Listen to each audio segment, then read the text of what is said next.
Hello. Good evening. Right. How are you? I'm good. You just cut me off. I know. I was hovering over the button to start the countdown. I was just trying to finish saying, "Oh, I just need to duck out," and then I pressed click too soon. So. Oh, I see. I forgive you. Good evening. Thank you very much. You're a kind man. Good evening, everybody. Hello. Welcome to the Prestige Reef Dork show.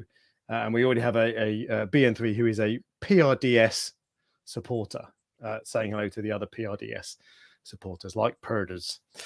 Right. So they better be wearing Christmas jumpers. I am a Grinch and I hate Christmas and I hate Christmas jumpers. Sorry. And I also hate Christmas. Do you? Well, I think we talked about this before. We discussed it the other day which one of us hated Christmas more.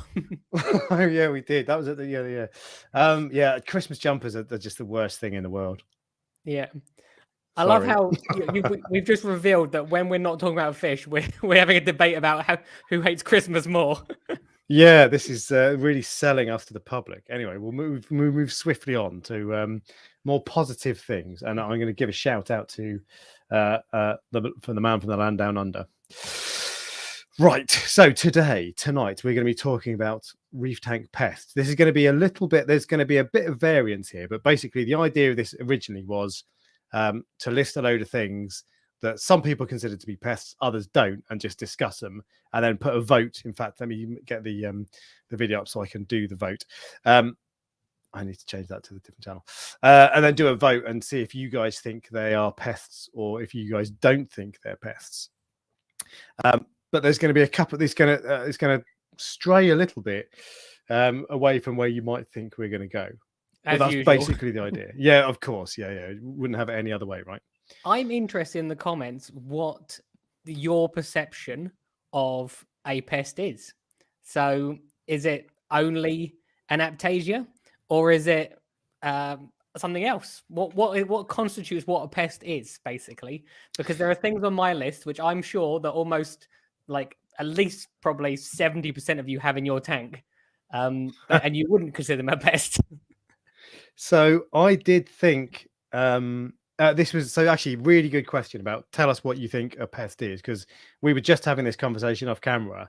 What is a pest? And it's like, ooh, is it because it's ugly or because it spreads quickly or because it harms your tank because it eats corals? And it's like, it's such a subjective thing. And that's really what this is about, because when we talk about this sort of stuff, all this stuff comes out. So we're just going to get into the weeds. Weeds are a pest. So, right. All right. I'm going to kick off, and we're going to be doing. Actually, first off, the first suggestion is something that's annoying. So, Ryan, you are a pest, correct? Oh, you got there before me.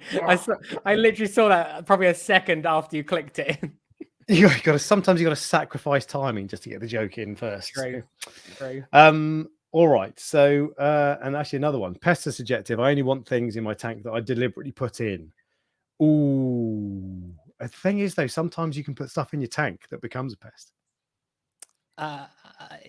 True. Sometimes you can also put stuff in your tank as a hitchhiker, which is not a pest, which can be something good.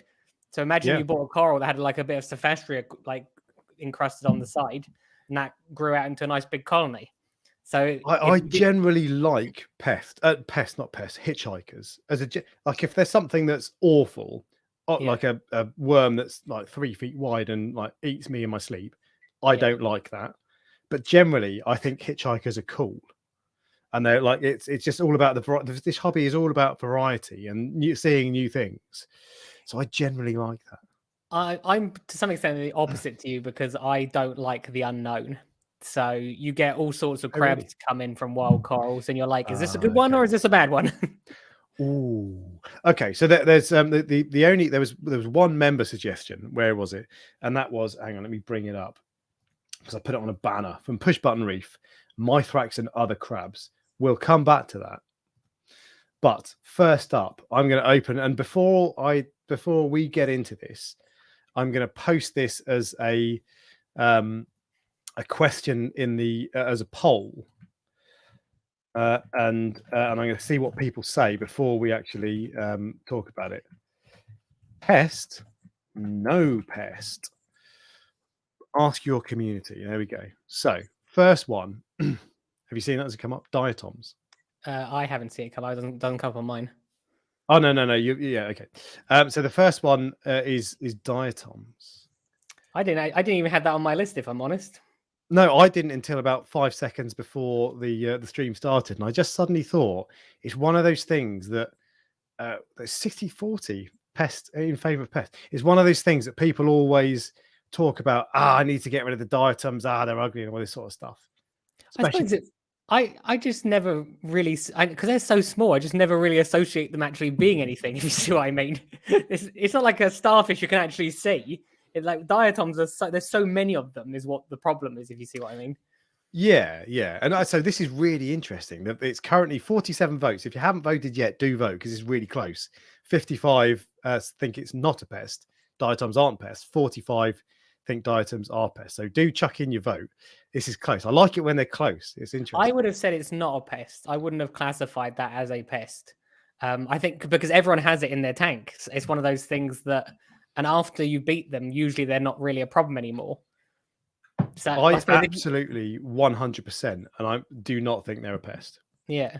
They're the bottom of the food chain.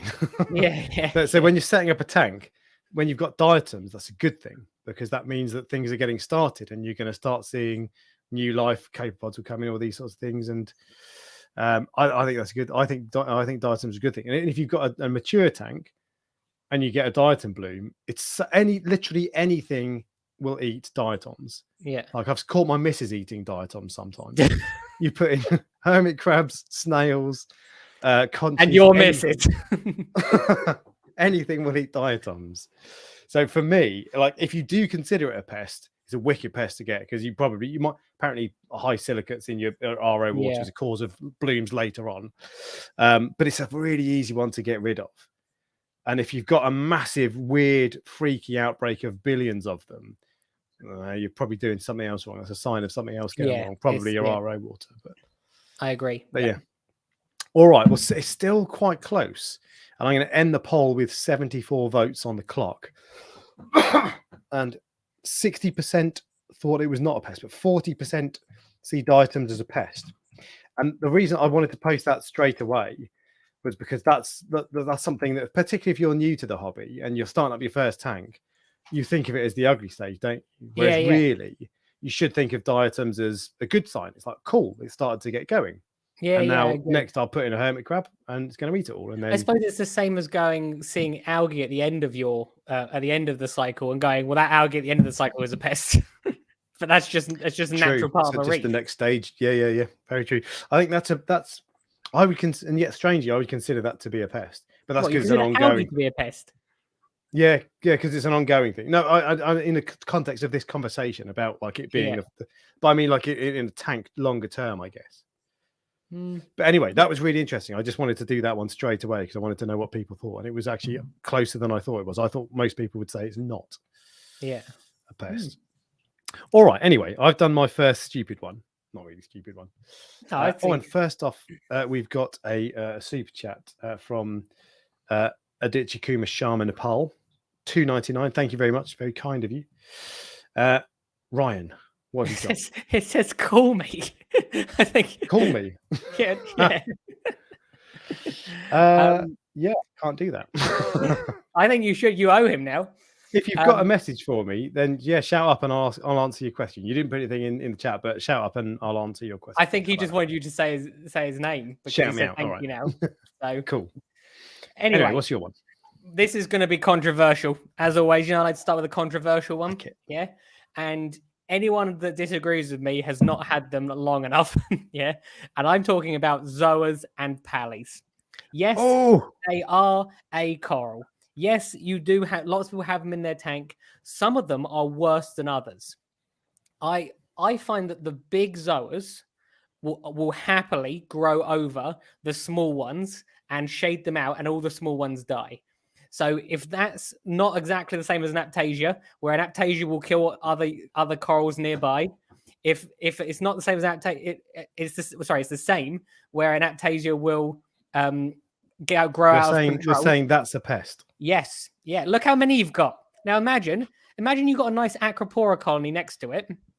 Yeah, and all of a sudden it's growing up the base of your acro until it covers your whole acro. That, as far as I'm concerned, is a pest.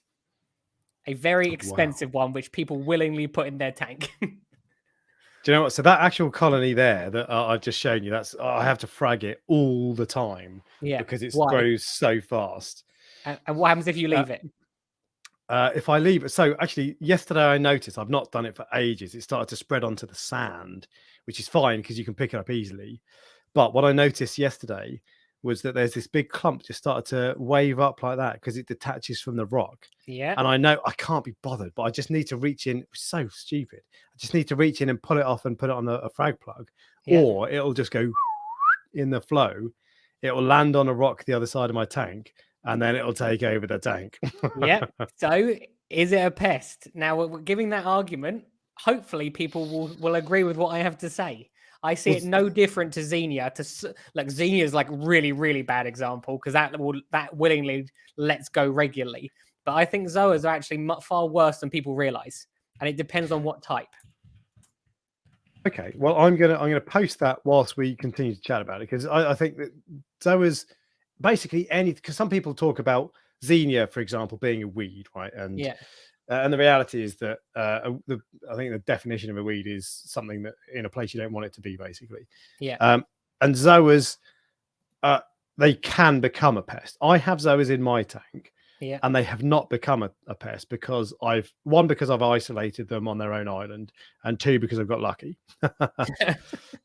So they are not a pest in my tank, but I've seen so many tanks where they just completely spread really fast and take over and start, like you're saying, invading. If they were taking over my Aquapora, man, I wouldn't. Yeah. So, and that's the problem. You have to. I suppose it's the same with lots of corals because it's exactly the same as the Tropic Thunder Montipora. So you would consider that a pest, I'm sure, but it's. I've still got it in my tank. It's really nice coral. You can't get rid of it. That's why it's still in your tank. Oh well, so actually, I've got it in a part of my tank that I could get rid of, but I really like it. I've got it in a part of my other tank that I don't want it, and I can't get rid of it. But so that's a pest. Yeah. The Zoa tray has grown out of control and with certain ones, and I can't seem to get rid of them, basically. Plus, when you get rid of them, there's also a high chance, well, not a high chance, but there's a chance, they'll put you in hospital as well. So, well, this happened with you, and it was Paligrandis, wasn't it? It was, yeah. Big old polyps. Yeah, look. I like to make sure people are fully aware of this. Zoas in your tank are going to be fine, yeah. But just don't put them through a saw. And I think Paligrandis are one of the bad ones. Like you could probably saw some, not that I'd advise you to do so. Yeah. But you could probably saw some and you'd be fine. It's just you chose the wrong Zoa to mess with, or Palithoa to mess with. Is Paligrandis? Is that a Palithoa? I know it's clues in the question, but it is. Yeah. It's there are other palis that grow out of control. I've got some blue ones which have grown out of control. The worst Zoas I find are Pandoras. Pandoras and purple bees are the two that are like horrific, where they just grow out of control. I find it so funny. There's some of those I have are really fast growing, others aren't. Yeah. But I find I can't predict it. And there'll be times when I have a Zoa that's really fast. I'll put it in another tank, and it just slows down. It's like, what the hell? I don't, and there's no logical reason. So I find that it's not. And even like with Rastazoas, I find they've always been really slow growers for me. But I've spoken to other people and they're like, mate, can't get rid of it. They're fast for me. So, but maybe you're just not a very good reefer. I'm a fantastic reefer. Maybe the best in the world. I mean, that's what I've heard. That's what I've heard. I shall start a vote. Am I the best reefer in the world? Obviously not. But no, Zoas, they're just you can't predict them. But okay, so all right. Well, so Zoas, I think, can be a pest. Yeah. And you should introduce them to your tank with caution. And actually, I've got no intention of putting them in this tank for that reason. Yeah. Because if they grow, it will cover the entire thing. So, but I'm going to end it there. But I generally agree with the audience, which says 80% say Zoas are not a pest. Well, those 80% have not had them long enough. Well, this is a thing, but Yeah, it's tough. I'm sorry, but they fit all of the criteria for what a pest is. Kill other corals, grow out of control, and if you've got too many of them, they're ugly. See, it's not for me to say whether I am the best person in the world at reefing, but apparently other people think I'm the LeBron James of reefing. So, I was like, who is LeBron James? do you know who LeBron James is? Yeah, I just didn't. I'd never read it before. Yeah, okay. So there we go. So yeah, you might argue I'm the Kylian Mbappe of reefing. I have no idea who that is. No, you'll always be Lex Luthor to me. So yeah, the Lex Luthor. All right, fair enough. So zoas are not a pest. You are mistaken. I was next going to do bacterial blooms, but I'm not going to do that because I think that's stupid. Yeah, because they're just the reason I was going to do it is because I've got a video of it. In fact, you know what? I won't put this, but I'll share it because bacterial blooms are just so easy. So this was in my water box. Just woke up one day and it was cloudy. And that's what it looked like, basically. How many Asterinas have you got in there? Don't worry, they're on the list. We'll get to them. And then where's the next video? The next day. So I did a water change, put some carbon in. There you go, crystal clear. Yeah. So really easy pest to get rid of. And actually, there's maybe that was like snail jizz or something. I don't know, but that normally, if it's not that, you could put your UV sterilizer on. That does the same thing. Well, water change actually usually make bacterial blooms worse. They definitely make them worse in freshwater tanks. I know that for sure. But you're correct. UV sterilizers are the best way of to get rid of it. But only if the water going through the UV sterilizer is running at the correct pace. Yeah, indeed. Although I think with bacterial blooms, I found just turn it on, it's fine. And Adrian thinks Marinescu thinks I'm modest. He thinks I'm better than the LeBron James of reefing. I'm going to ignore the little smiley face at the end. Yeah. Thinks I'm better. Okay, I'm not going to lie. I've heard of LeBron James. Oh, is he? Oh, wait a minute. Is he a basketball player? Correct. Oh, there you go. That was a good guess. Because at first I was like, he drives race cars? I don't even know who you're thinking of then. But you're right. I probably am the Michael Schumacher of reef keeping. Yeah. I agree. Thank you. All right. Well, so in which case, so I'm not going to do bacterial blooms, but what I will do is what we've just mentioned, Asterina starfish. Yeah. So I have Asterina starfish in 2 of my 3. I don't think I have them in the fluval, but I did consider introducing them. I deliberately introduced them into my water box because they're cleanup crew. Oh, they are a terrible idea. And I suspect that most people will consider Asterina to be a pest. In fact, I'd be surprised if it's going to be comparable to it'll be worse than zoas. I think maybe I'm wrong. Actually, do you know what? We'll start. Oh no! What do you mean it's going to be worse than zoas? I knew I was going for a losing battle with zoas, but you are definitely going to win this one. If people don't think Asterinas are a pest, I'll be surprised. They even eat zoas. Do they though? Yes. This is a thing. Well, okay, so 100%. So it's not that enough people say, and they've posted photos of zoas melting when they've got Asterinas on them, and it's not just like a half dead colony that's being just finished off or whatever. It's enough people do it that it is a thing. Yeah. But is it a certain type of Asterina? Are there different types of Asterina? They all look the same to me, but I've not looked at them under a microscope. Is it only in certain circumstances? Is it certain when they don't have enough food? In my only experience with Asterinas has been fine. They're no problem whatsoever. And they're actually, I see them as good. The only time I don't like them, I see them as good cleanup crew because they're always on my glass, always eating algae. Obviously, I still have to scrape it, so they don't do a load of good. But the only time they've become a problem is when I've had so many that it's like they've covered the entire sound bed. Yeah. And that started to piss me off. But even so, I bought 2 harlequin shrimp to eat them, which they did over a few months, and I took them back to the shop. Since then, 2 years ago or something, they haven't come back. I've still got them, but they've not come back to the levels they were at before. Yeah. So they're kind of regulating. Maybe I've reduced feeding or something. I don't know. To some extent, they're one of the easier pests to. You can manually remove most Asterinas quite easily. So, or as you said, a harlequin shrimp does do it, but not. Someone's said that they think it's the dark Asterina which are the problematic ones. There is something to do with the color which does make them. I think they're more. Yeah, I agree. They are the more dark ones, which are the problem. Not the ones you're spreading around, giving it to everyone. Well, then the other thing is, so I do have asteroids in my tank, and so if you buy a coral off me, there's a fair chance there'll be an asteroid in it. When I'm picking them out of the tank, I normally pick them off, but there's a fair chance there'll be. You want to keep them for yourself. Well, yeah, I do, but there's I've had them for long enough to know that these aren't a problem. But Yeah. even if they are the easiest pest to get rid of in the world. For a start, if you pick it up on a frag plug, flick it off, and and a dip will kill it, no problem. Yeah. But because starfish are brittle anyway and fragile, but even if you've got asteroids covered on your tank, you've got hundreds and hundreds of them. You don't need to buy harlequin shrimp to get rid of them. They're so easy. You just go down in the morning, and it doesn't have to be 4 o'clock in the morning. Go down at 8 o'clock in the morning before your lights are on. They're all over your glass. So you scrape them all off. It's really easy, and obviously rehome them and set up a species specific tank. Do not throw them away, and then do the same 2 or 3 days in a row, and you'll obliterate the population. It's just so easy. So as far as I'm concerned, they're not really a pest. They're definitely a pest, and if I could vote on this, I would vote definitely a pest. Well, you voted last time, so you just need to open up a YouTube tab. It's too much effort. No, it's too much effort.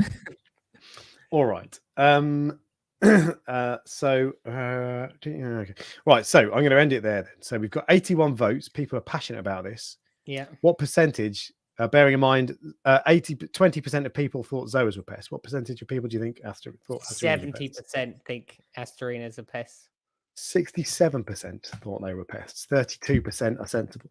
That was actually pretty close then, wasn't it? Very, very close, yeah. But I think the reality is that for some people, they are a total pest. And if you get a bad asteroid, whether it's because it's a different type or whatever, they are a nightmare. And you should absolutely, because people will post them. People post on forums and Facebook groups all the time and say, "I've got an asteroid starfish. I think it's eating my zoas or my SPS or whatever." And guaranteed, at least one person will come along and say, "Asteroid has got small stomachs. This rubbish. They're good," and all this sort of stuff. It's like there's enough anecdotal evidence, enough reports to show that it is the case that some of them are a pain. If your zoas are closed, look really closely and even just do this. And sometimes they just sit on top of them. I don't know if they're eating them; they're just sitting there, annoying them. But they definitely, I've had it where they have eaten zoas, definitely, or they've killed the zoas. There's something going on, and we're just going to. Someone mentioned the video from Friday. I'm just going to mention this quickly. Thank you for first off that I did that completely different. I did it as a live stream, so it doesn't even appear in the main feed, which is a bit annoying. But I still didn't feel I wasn't going to do a video at all last week, so it was either do something like that or not do it at all. And also that video, I'd been wanting to make it for ages. But if I'd have made it like a normal video, it would have taken me months to make. So that's why I did it that way. If you were wondering, thinking, why has he done it as a live stream? What else was I going to say? And this one, do you know what? Yeah, I will follow up with this one. Parker's Reef said the Versa will fail, so be careful with Calquasa. I mean, Versa pumps, I'm sure, do go wrong, just as any other pump. But I will keep an eye on it, but I'm not concerned. Anywho. So, Ryan, we've done asteroids. Okay. After I failed miserably with the last one, I'm going for an easy one. I'm going to go one that you would want because you like to pick easy ones. I'm going to go Aptasia. Bastard, that's on my list. No, I'm going for Aptasia because let's put it this way: if that doesn't say 100%, then people are wrong, basically. Okay, well, you pitch the why they're a pest, and I'll pitch for them. Okay, Aptasias are a pest because they quite readily are more than happy to get out of control, especially if your nutrients are high or you're overfeeding. It's not always the case. Sometimes you might just have one and it just stays there and it never multiplies, but they do have a habit of multiplying very rapidly. Mm-hmm. They do sting corals. So when they touch your corals, it's annoying as well because they start like killing half of them. slowly. Usually, it's usually like I'm not sure. It's things like candy canes. They don't kill them immediately. They sort of like shrink up if you've got one next to one. But and also they're quite difficult to get rid of. There are certain fish that you can have. Copper bands do eat them. Some copper bands do eat them, but not all of them. And I've never seen anyone be successful with a Aptasia eating filefish that didn't then go on to eat their coral. And as soon as you take the fish out, they usually come back because the Aptasias are usually in the weir and in the rocks and all sorts of places. That is why they are a pest. Yeah, I said I was going to pitch the opposite argument, but I'm going to struggle with this one, to be completely honest. So, I mean, one of the go on. I was going to say, I know one thing which you can pitch as the opposite argument, so I'll help you out. An Aptasia is not a pest to someone that doesn't know what it is. So if you just find, when you get your first piece of live rock in your brand new tank and you put it in and you see that first bit of life, you're like, oh, wow, isn't that amazing? Because you don't have that sense of impending doom. And that is what a lot of these pests are. When the actual reality of having the pest isn't anywhere near as bad as the feeling that pest gives you of what it could become. So anyway, I'll let you continue. All right. Well, so first off, some people are asking in the chat where the micro tank is. This is all that remains of it, and I've just pulled this out of the bin. I threw it away. This is going to be on my list. I'm going to do a list of best and worst things I've bought this year at the end on Friday's video, and the micro tank will be on the worst list. It was awful. It was a disaster. Anyway, Aptasia. So all right. So Aptasia, they are a pest because they're ugly. They do sting corals and they spread like an absolute bastard. Yeah, they're very difficult to get rid of, and even if you get like if my copper band dies, heaven forfend, when he dies, they're Aptasia in my sump in my weir box. So as soon as he dies, they'll come back. So you can never get rid of, even if you use buggy or nudibranchs, they won't get every last like millimeter of every last Aptasia. So when they die, because that's all they can eat, the Aptasia will come back. So they are a pain. The only thing I can say really is that if you were, I can see some people would say, do you know what, they're all right because they're filter feeders at the end of the day, and they are an interesting animal. That's a really thin argument, isn't it? That's about, you can't even say they're pretty because they're not. That's when you're right. When you're new to the hobby, you see one and you're like, oh my god! And I've seen so many people post on Facebook saying, look at this, it's really cool, and it's like, no, it's not. At first it looks cool, but then when you see more and they spread, the only thing with stinging corals, I've never experienced that myself. I'm not saying it doesn't happen. It does. Like, there are enough people who say it does. But when I've seen them, they've been sticking out of a zoa and not causing any harm to the zoa colony. And on that video I showed a second ago, they were next to my acros, not doing any harm. But that's just, I've got lucky with that, I think. So do you think that people, as I said a minute ago, the feeling of having them is actually worse than having them? The one thing, actually, do you know what? That's the one thing I would say with these is that although they are a pest, the people absolutely shit themselves, pardon my French, when they get Aptasia, which kind of makes sense, but they're not that bad. They're not the worst pest. There was one video I was going to make that was going to be called "These are the pests you want to worry about," and on the list was going to be Aptasia. Don't sweat it; it's not that big a deal. And people do kind of panic a little bit. And I'll just show a video. This is one of the reasons you shouldn't worry too much. This is a peppermint shrimp. He looks like he's eating a GSP, but he's not. He's eating an Aptasia right behind it. That's the little stringy thing. And there are plenty of things to get rid of them. The annoying thing with Aptasia, though, is that you can find that you'll put in 5 peppermint shrimp and they don't eat them. They'll eat a couple and they'll leave a little patch, and you're like, just eat them, just get rid of them. But they're not. I don't think they're one to absolutely panic about. You should take action relatively quickly. But if I see an Aptasia, so I saw one in that tank, and I was like, oh, it's a pain in the ass. But I left it. Wasn't really bothered. And then eventually, I walked in on one evening, and in my other tank that's in this room, the peppermint shrimp was sat at the top. And I was like, well, I'll just fish him out. So I just fished him out and put him in. but Yeah. it's not one to panic about. So while I can't argue that it's not a pest, it's not the end of the world. In my opinion, I think there are much worse pests. I find the best thing to do with them is to, if it's on a rock, take the rock out and chip it off. And if that means that you have to like destroy part of your rock structure, destroy part of your rock. If it's the first one, if it's like the 50th one, it makes no difference. If it's literally a coral, it's your first one that you've ever had. The best thing to do is try and chip, like not damage it. Try and chip the actual rock around it. Why are you smiling? 2% no pests so far, 48 votes. 2%. So that's yeah. So everyone think 2% think it's not a pest. Yeah. But so the only, that's no, I've not even voted. I don't know if I can. Can I vote? No, I can't.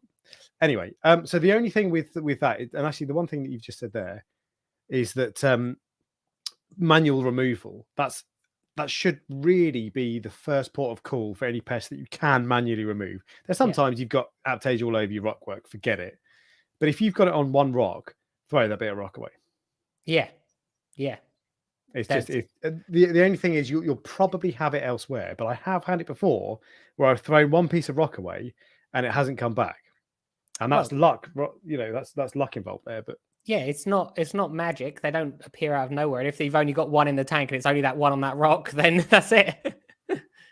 93 votes. People are passionate about Aptasia anemone. There's a lot more.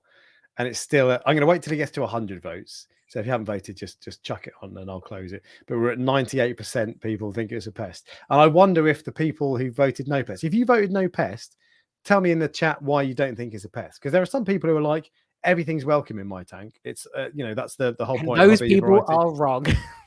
I think in this, generally those people aren't wrong, I don't think. But on this occasion, I find it hard to justify the argument. So, but if you voted not a pest and you weren't just taking the piss out of me, then tell me why you don't think it's a pest, because I'm interested to know. 102 votes. I'm going to end the poll. 98% it finished on. Oh, in fact, in the 98%, YouTube's math is rubbish. It says 98% pest, 1% no pest. And there's 1% undecided. Yeah, exactly. Oh, free food for butterflies. There we go. And this is actually the one thing with that is, so I have a couple band obviously, and I found a massive Aptasia like that, kind of big in my sump the other day, bigger than that actually. And I it was on the glass, so I just sliced it off the glass with a scalpel, like a Stanley knife, put it in my tank, and let my copper band eat it. He didn't eat it for like a week, which pissed me off. I was like, mate, I'm giving you a treat here, but he did eat it, and I like that. Anyway, they make a very good point. What is it a pest? If it's food for if you've got an all butterfly tank and you've got no corals, is it a pest or is it food? That's fair enough. Do you know what? How many people have got an all butterfly tank?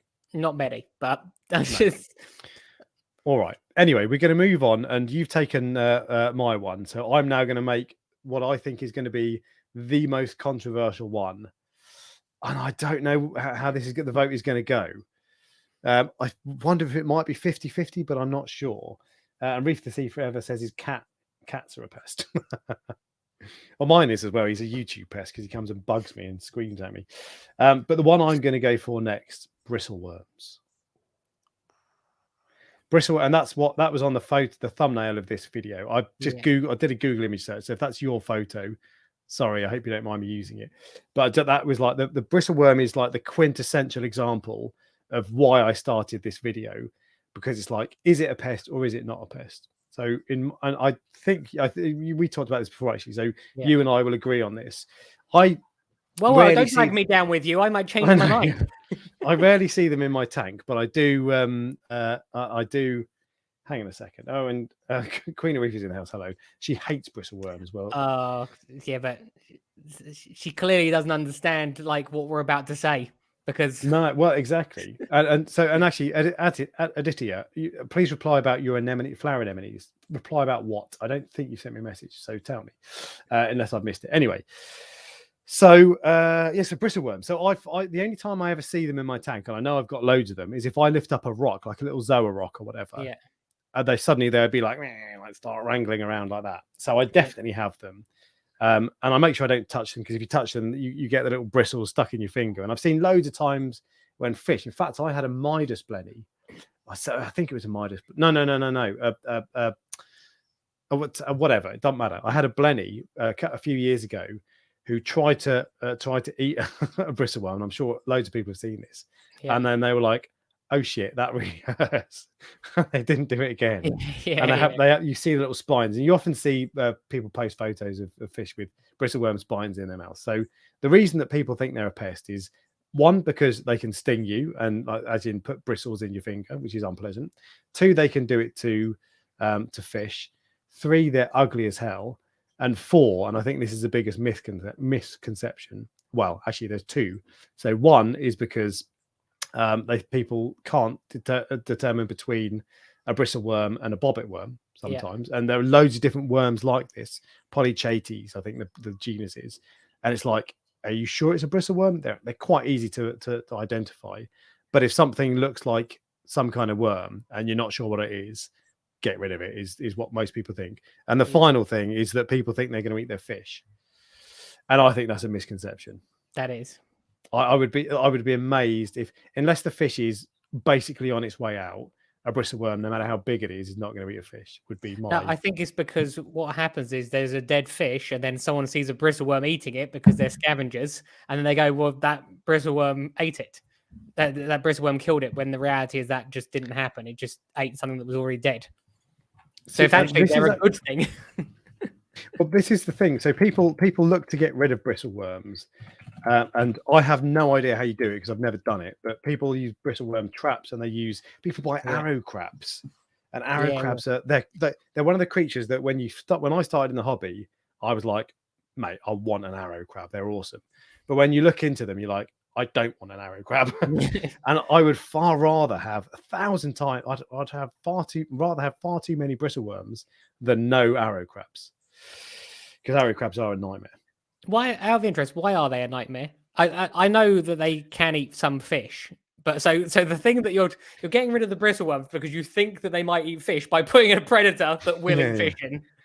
Yeah, I mean, you'd have to be a pretty crap slow fish. Although if it was like a wrasse sleeping in the sand, but that when I say they're a nightmare, to be fair, I've never had one. Yeah. But I've read so many stories of them actually eating fish, and they do eating fish when they sleep and that sort of stuff. And they're just the crabs generally. I just don't like crabs. Crabs are nasty as a general rule, except for acro crabs, which are the coolest critters in the world. What about those like pom-pom crabs? You know, ones where they have the little enemies. Cool. Yeah, and they've got little aptasia on them, effectively. Kind of. Yeah, spreading it around. Exactly. No, they're really cool. Actually, they're difficult to keep because any fish will eat them. Oh, really? Not any fish will eat them. To be fair, but they're very edible. They're snack size, aren't they? Yeah. So if you've got wrasses, for example, wrasses can get reasonably big. I just thought of that. What's the ones that have those little I've just realized I'm not very good with crabs. They've got those like fans on, and they're eating in. Like, I have them. A porcelain anemone crab. Yes, that's it. That's what I was thinking. They are awesome, and I have what's it called? What are the little rock flower anemones? I have a rock flower anemone with a porcelain crab, and they're so cool, and they're easy to keep. I love how everyone's worked out what I was talking about from my impression of this. Well, it's a good impression, to be fair. I like it. All right. Well, we're approaching 100 votes. I'm just going to cough. So could you fill for a second? No. Oh, nice one. Well, cheers, Ryan. Bloody hell. I need to get someone more professional on. I need to be prepared in advance. So you've had that cough for ages now. I need to start doing this with someone who doesn't have a cough. I've still got a bit of a temperature, to be fair. I should take some paracetamol. So we're going to... that world's smallest violin playing for you. I know, yeah. This is...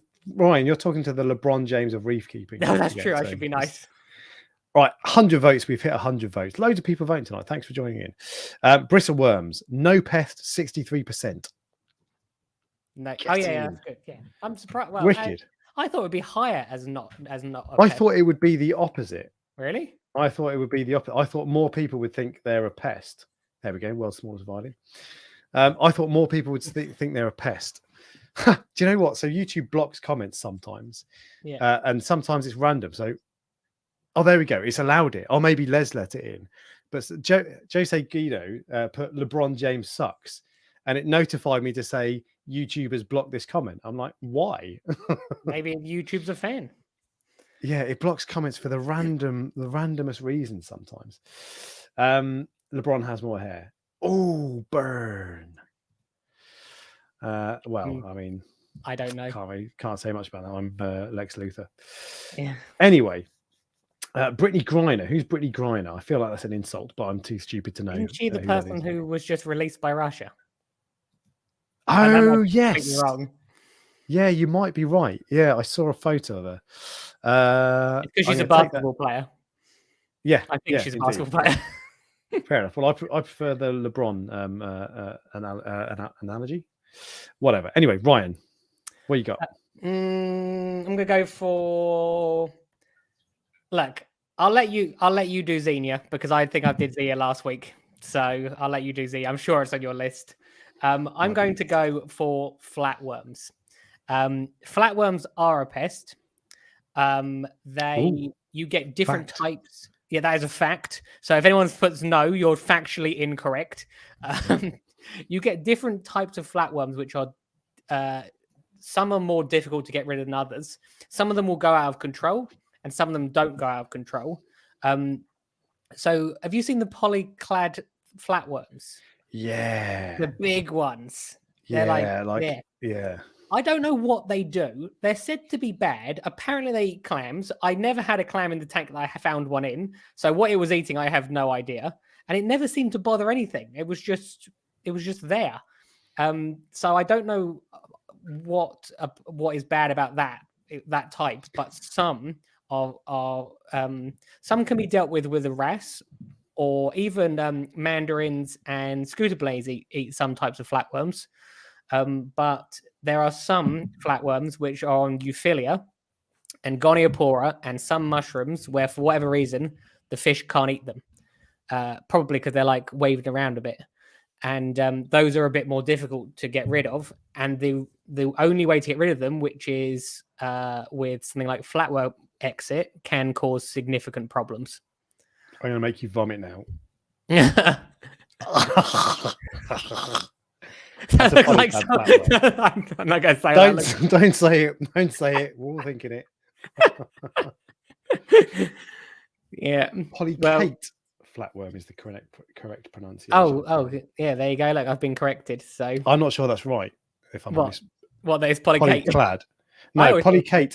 Polycate. So polycate. You get polycate worms, but that's like CHATE or something. Anyway, whatever. It doesn't matter. But yeah, they're. I think they eat small children and puppies, don't they? Polyclad flatworms. Yeah. Have you ever had one? I had not one, in your farm, but you know. No, it wasn't here. No, I had it in the 1,000-litre tank. I'd had it for must have been years because I didn't put corals in that tank that often, and it was actually in the weir. I put my hand in the weir. Maybe a fish had gone in there or something, and I just pulled this thing out. I was like, well, that's weird. I've never seen that before. So. But it wasn't doing anything. So what's the problem with it? I bought a coral. I can't remember what it was. It was in my last house, so it was like 6 years ago. And it came. I dipped it, and this massive flatworm came off, polyclad flatworm. And I just messaged the guy. I was just like, just so you know, you've got flatworms. It didn't care, but it didn't. It was very easy to kill because it came off in the dip. But flatworms are funny. So the video I posted at the start when you started talking, I got these. This is a Porites coral, and you can see the little. I'll put my mouse over. You can see the little grey lumps. These, and they move actually surprisingly fast sometimes. But these little grey blobs, these are flatworms. I don't know what type of flatworms are. So I'm sure someone will be able to tell me in the chat. But they were just on this one coral. I had that frag in my tank for ages.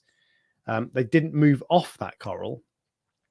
I kept them in there because I had a mandarin at the time, and I was trying to get him to eat, but he wasn't interested. They didn't spread off there at all. They didn't cause any damage at all to that coral. I wondered if they were going to be blocking the light, but when you look at them closely, they move around. They didn't eat it. And when I finally just thought, you know what, after a couple of months, I was like, it's time to get rid of it. I dipped the coral. They all came off immediately. I put it back in. Bob's your uncle, Fanny's your aunt. It was done. So I've had two experiences of flatworms. One was polyclad that died as I dipped it. The other was this lot, and actually I must not have dipped that coral if they got in the first place. Yeah. Naughty Alex. Well, So it could have been you. Maybe you did dip it, and the eggs came in because the eggs aren't harmed by the dip. Maybe, but I went back into the shop and I had a load of these the same frags of the same coral, and they were all covered in flatworms.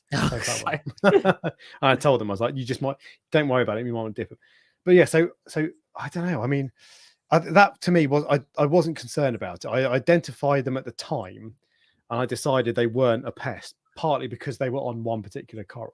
Yeah, but sometimes they are an absolute nightmare. Some flatworms. Have you ever had any really nasty ones like acropora eating flatworms? No. I have had. Oh no, they were nudibranchs, the Montipora nudibranchs I had ages ago.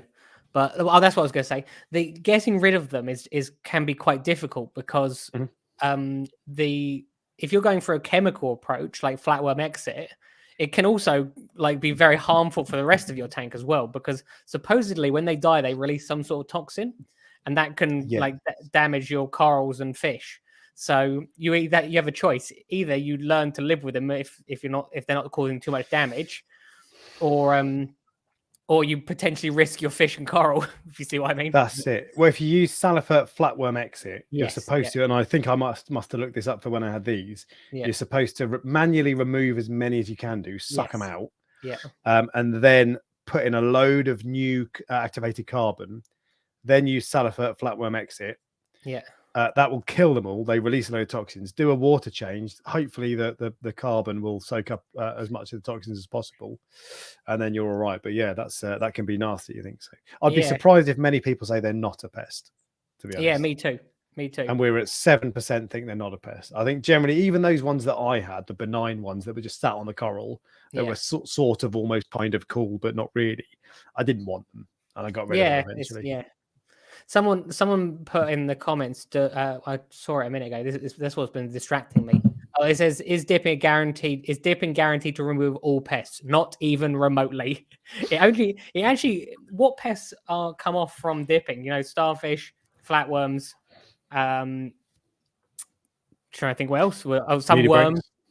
Yeah, basically eggs are the problem, aren't they? Yes, but things like Aptasia. That's not going to come off, is it? True. Vermitid snails not going to come off. A lot of people think Aptasia does come off in a dip as well. No, I see often people saying, "Make sure you dip it. It'll kill the Aptasia." I'm like, I don't know what you're dipping it in, but boiling cold water, boiling fresh water, maybe. But and I can assure you, every single coral gets dipped before coming into the farm. But somehow I have bristleworms. So where did they come from? Do you see what I mean? It's impossible to keep everything out of your tank permanently.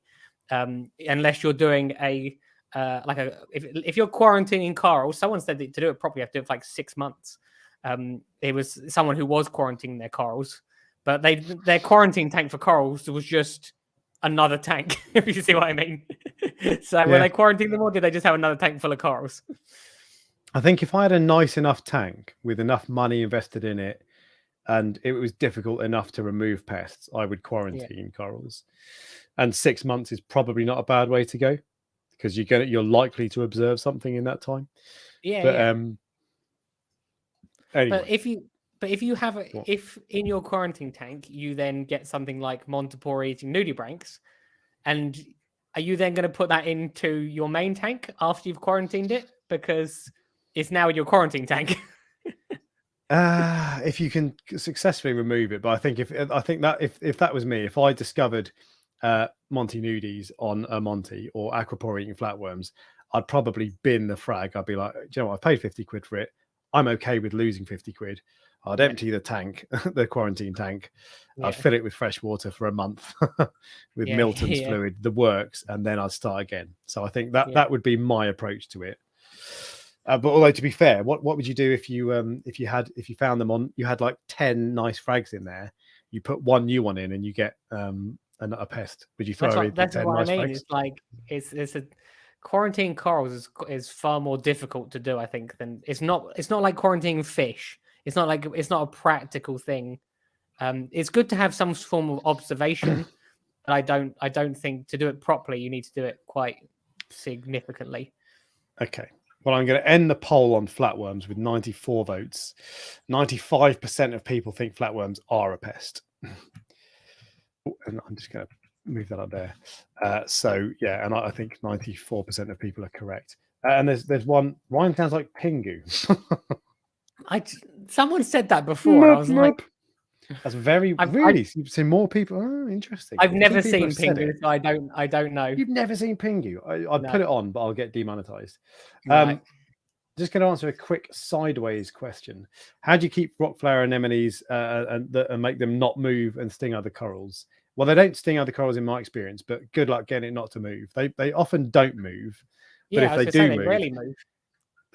I've had loads that just you put in and they sit there and they never move at all. Yeah. But in this tank to my left, my water box, it moves all the bloody time. It does my nutting. It sits there fine for 6 months. And then it's like, do you know what? I'm going to go for a little stroll. And one day I'll wake up and I'll find it on the overflow. The next morning it's down on the far corner. So how do you, give it the right conditions? But some people say it's high flow. Some people say it's like, you can't control an anemone would be my answer. True. Is it my turn next? I think so. Yes. I believe it is. All right. I'm going to go for let me see. I'll bring up a photo to a prop, if you will. That's hilarious. I've Googled it. So it's pineapple sponges.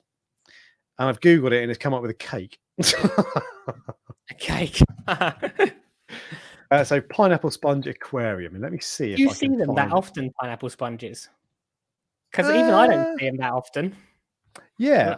Oh, take me back to safety. I understand the risks. What website am I visiting? Fishtanklovers.com. Oh, I wonder what kind of fish tank lover this is. That's one of your multiple it's frequently visited websites, isn't it? I know. My antivirus is going crazy. It keeps popping up warnings, so I might have to duck away from this. But it looks legit to me. That is a pineapple sponge, right? So I always, I don't always see them, but I often, if I do see them, they're in my sump. And this is one of the really common ones that you'll see new reefers will post on a Facebook group or whatever saying, what's this, friend or foe? And it's like, it's cool, chill out. And as far as I'm concerned, you never see these in your display tank. I don't know if it's because they don't like light or because everything eats them, whatever it is, presumably because they don't like light. You never see them in your display tank. They just stay out of the way. They're filter feeders. They're not going to do any damage to anything whatsoever desirable in your tank. I can't see it. This should be 100% not pest. I haven't not had experience with them enough to know, if you see what I mean. So okay, this is a better photo actually. This is what you'll see because that's a close-up photo. Oh, cookies, mate! I don't care about cookies. I know I have seen them before, but I just don't. They came in on a coral once. I just removed them, and that was it. And I've never seen them again. Yeah, okay. So I guess you have to because it's I didn't know what it was. Like, oh right, okay. Yeah, even in after all these years, I still see things sometimes and just don't know what they are. So yeah, fair enough. It happens quite regularly with crabs and stuff like that, where I'm just like, is that a good crab or is that a bad crab? I don't know. So you're coming out. Crabs are a pest. We'll come on to that. With pineapple sponges, the only thing that I can think that you would say that they are a pest is because they do sometimes cover your sump glass, and no one likes dirty sumps, so I've been known to scrape them off sometimes. But it would be harsh. I will be 7% pest early doors. I think it's harsh to call a pineapple sponge a pest. I just don't think people come across them that often. Clear your water. Really, I think they're really common. Are they? As I said, I get literally loads and loads of. Maybe they don't come from where I'm getting corals from. From that country. I've never seen one on a coral. To be fair, the only time I've ever seen them is in my tank, in a sump or whatever. Yeah, I suppose maybe it comes on rock work then. Maybe like live rock. Yeah, like that. Probably. Yeah. Or maybe they do come on corals. Go on. While on the topic of sponges, some sponges are obviously very good for our tanks because they're filter feeders and they even secure your rock work together as well. But some sponges are really not good, like chicken liver sponge is not good. Yeah. Or there was a black one which I had once. I don't think it was the chicken liver one, but there was a black one, and it used to grow like long, like these long, like like stalagmites, but the other way around. Stalactites. So they go up, Yeah. rather than down. Yeah. So did I say that correctly? Stalagmites. I think stalagmites are the ones that grow up, and stalactites are the ones that grow down. But it could be the other way around. Well, I'm talking about the ones that grow up. So I got it right then. Yeah. There you go. But have you ever felt when I was breaking down my first ever tank? Because they're non-photosynthetic sponges, so they often grow out of the way. Actually, I'm just going to try something. This usually works. 1 second, Alexa, announce in living room. What's the announcement? Darling, could I have a beer, please? Announcing. Is it going to work? Yeah, right. So it's announced it. Let's see what happens. I hope more than anything that she sends a message back that just says no, F off. Well, she normally brings it up in some kind of ridiculous glass or something, but I think she might be in here anyway. So I was breaking down this tank because they're non-photosynthetic. You don't see them, so they grow underneath the rocks and stuff. And I was pulling out this one last piece of rock, and I had my hands in. And where are we? Here we go. So I had my hands in and arms fully stretched in, and when I was just, it was a rock. I was just pulling out a piece of rock. I was like, picking up a piece of rock is easy. So I went to pick up this piece of rock, put my fingers under it, and as I went to lift it, I touched this sponge, and I freaked out. It was just this really like slimy, weird. It's because like if you just touched it, you wouldn't think anything of it, because I wasn't expecting it. I was like, yeah, like I thought I was going to die. It was hilarious. Well, we've now just confirmed that you are a little girl. Yeah, exactly. Yeah. I'm waiting in anticipation for the beer. Stalactites. Are we going to see Mrs. Reef Dork? Probably not. To be fair, she's a closely guarded secret. I've met Mrs. Reef Dork several times. Oh, he's showing off now. So, but yeah, so it was a perfectly harmless sponge. It had been in my tank for ages, but oh god, touching it was just so freaky. It really freaked me out. And I'm going to end the poll there because we're 90% say pineapple sponges are no pests. 10% think pineapple sponges are pests. So, wow, interesting. In fact, it ended up. Yeah. 90-10. Yeah. Fine. Okay. All right. Anyway, so we'll move on from sponges. I've got a good one. Go on. I've got a good one. I'm going to go vermitid snails. And the reason it's a good one is because quite often people have no idea they even have them. Sometimes vermitid snails can get out of control, and sometimes because they hide, or because people don't know what they are. They don't know what they are, and sometimes people think that they are what is it? Like little tube worms or fan worms at first when they see the little tubes. But I went to see someone. So someone I know started a new tank. And they took rock out of their original tank, which they've had for years and years and years, and they put it in the new tank. If your beer turned up, wow. Yeah, I didn't hear her. She must have snuck in. The door's still shut. That's weird. Anyway, you were like surprised. Genuinely, I was just looking because you've got headphones on. Well, yeah, it must be. I saw my bottle that I had there empty, and then I saw this full one. I was like, "Fucking hell!" Anyway, sorry, carry on. Vermitids. Yes, so vermitid snails. One of, as I said, one of my customers, not one of my customers, actually, he's not actually a customer yet. But he will be a customer because I've only just met him.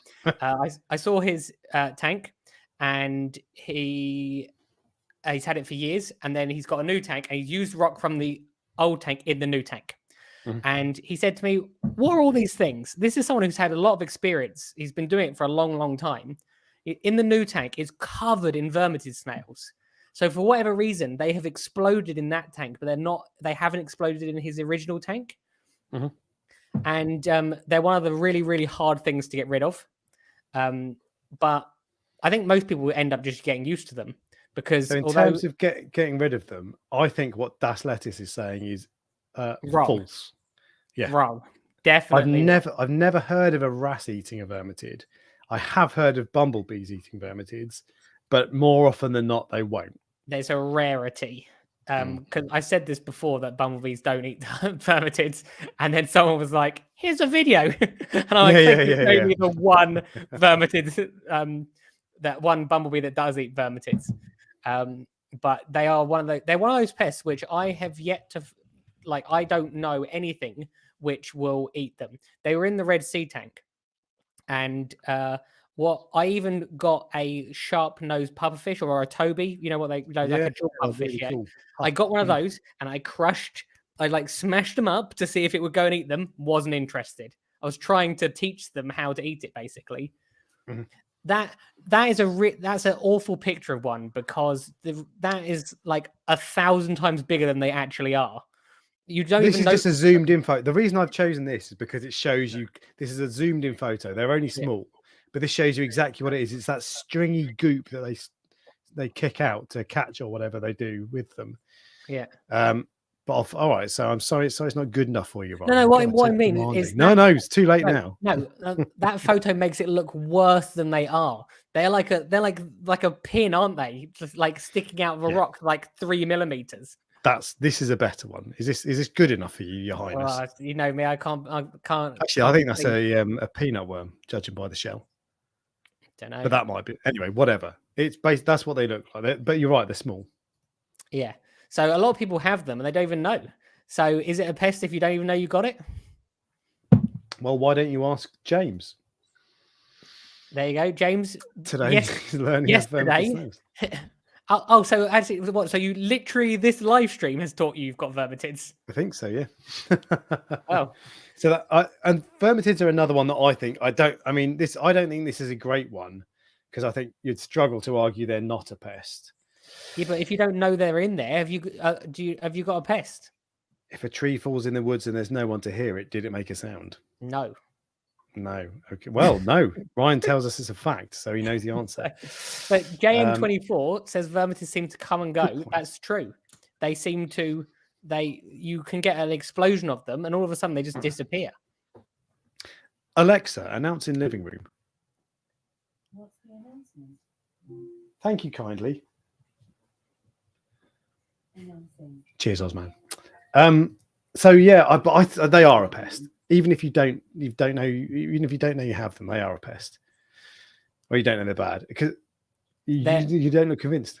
No, they're not as bad as like an aptasia, because an aptasia you usually know you've got an aptasia. I think they're on the same kind of level. Maybe they're not quite as ugly as aptasia. It's okay, because you're used to being wrong, so it's like, so you'll understand. I'm used to being LeBron. But no, so but I think actually vermitids are another one that they're really ugly, and that you can end up with millions of them and they're annoying, but they're another one that is not really worth panicking about. Yes. I've seen some people though have shut tanks down because of it, and like not just like panic shut down, like serious, they got to the end of their wits with it. So for some people it's a real issue. I have vermitids in my tank, or at least I used to. I think I probably still have. Yeah, in fact I must still have. Yeah. And I've sometimes, if I see like clumps of them, sometimes they clump together, I'll snap them off and throw them away. But I've not touched them for ages, and I couldn't even tell you where they are now. I must still have them, but they don't really bother me because they don't do any harm in my tank. But I have heard people saying that those little stringy things sting corals. I've not experienced that. I think they can irritate them, but better. Let's put it this way: if there's a long running debate about whether something is or isn't bad, it can't be that bad. Yeah, well, yeah, this is very true. All right, well, I'm going to end the poll with 93 votes, because we have a fairly conclusive outcome. Vermitid snails, 86% of people think vermitids are a pest. 13%, according to YouTube, which is incorrect math, are wrong. Can you do a very quick poll? Very quick one. How many people knew what vermitids were? So be honest, if you didn't know what a vermitid was before we started talking and you haven't just Googled it, tell us if you knew what they were. Because as I said, they're one of the pests that lots of people don't know about. Like Zoas. Yes. No, I might have misspelt that in my haste to get the poll up. Did you know what a vermitid? No, I spelled it correctly, I think. I missed the question mark though. There you go. All right, so I think, yeah. Oh, do you know what? That's a good shout. Hydroids. That's not on my list. I've got that on my list. Is it? Aspirobid worms on your list? No. Aspirobid worms. I know what they are. I don't know what that is. Google that. Aspirobid worms. Oh yeah, they're fine. Yeah. They've got millions of them. They're little tiny. Oh, I'll come on to that. All right. So, well, let's have a look at people. 75% of people. Oh, 80 votes, loads. 75% of people did know. 25% didn't. That's still 1 in 4. Wait, Yeah, is it's that quite one? high. Yeah. But that's Yeah. good. This is. Do you know what? So I was saying to you before. I watched the last weekend's live stream back, Yeah. and there were so many little things like this that I thought this is just us having a laugh, basically. But there's so many things that are actually just useful. So it's cool. So keep suggesting stuff, and we'll keep talking about it. Anyway, my next one, crabs. And this is from, I'm stealing this if I'm completely honest, from the members section. So this was Push Button Reef suggested Mythrax crabs and all crabs. Now there's a wide variety, and I don't think I could blanket say all crabs are pests, although I'd be tempted to do so. In fact, do you know what? Sod it. I'm going to argue that point. Wait No, a I minute. can't. Wait. Okay.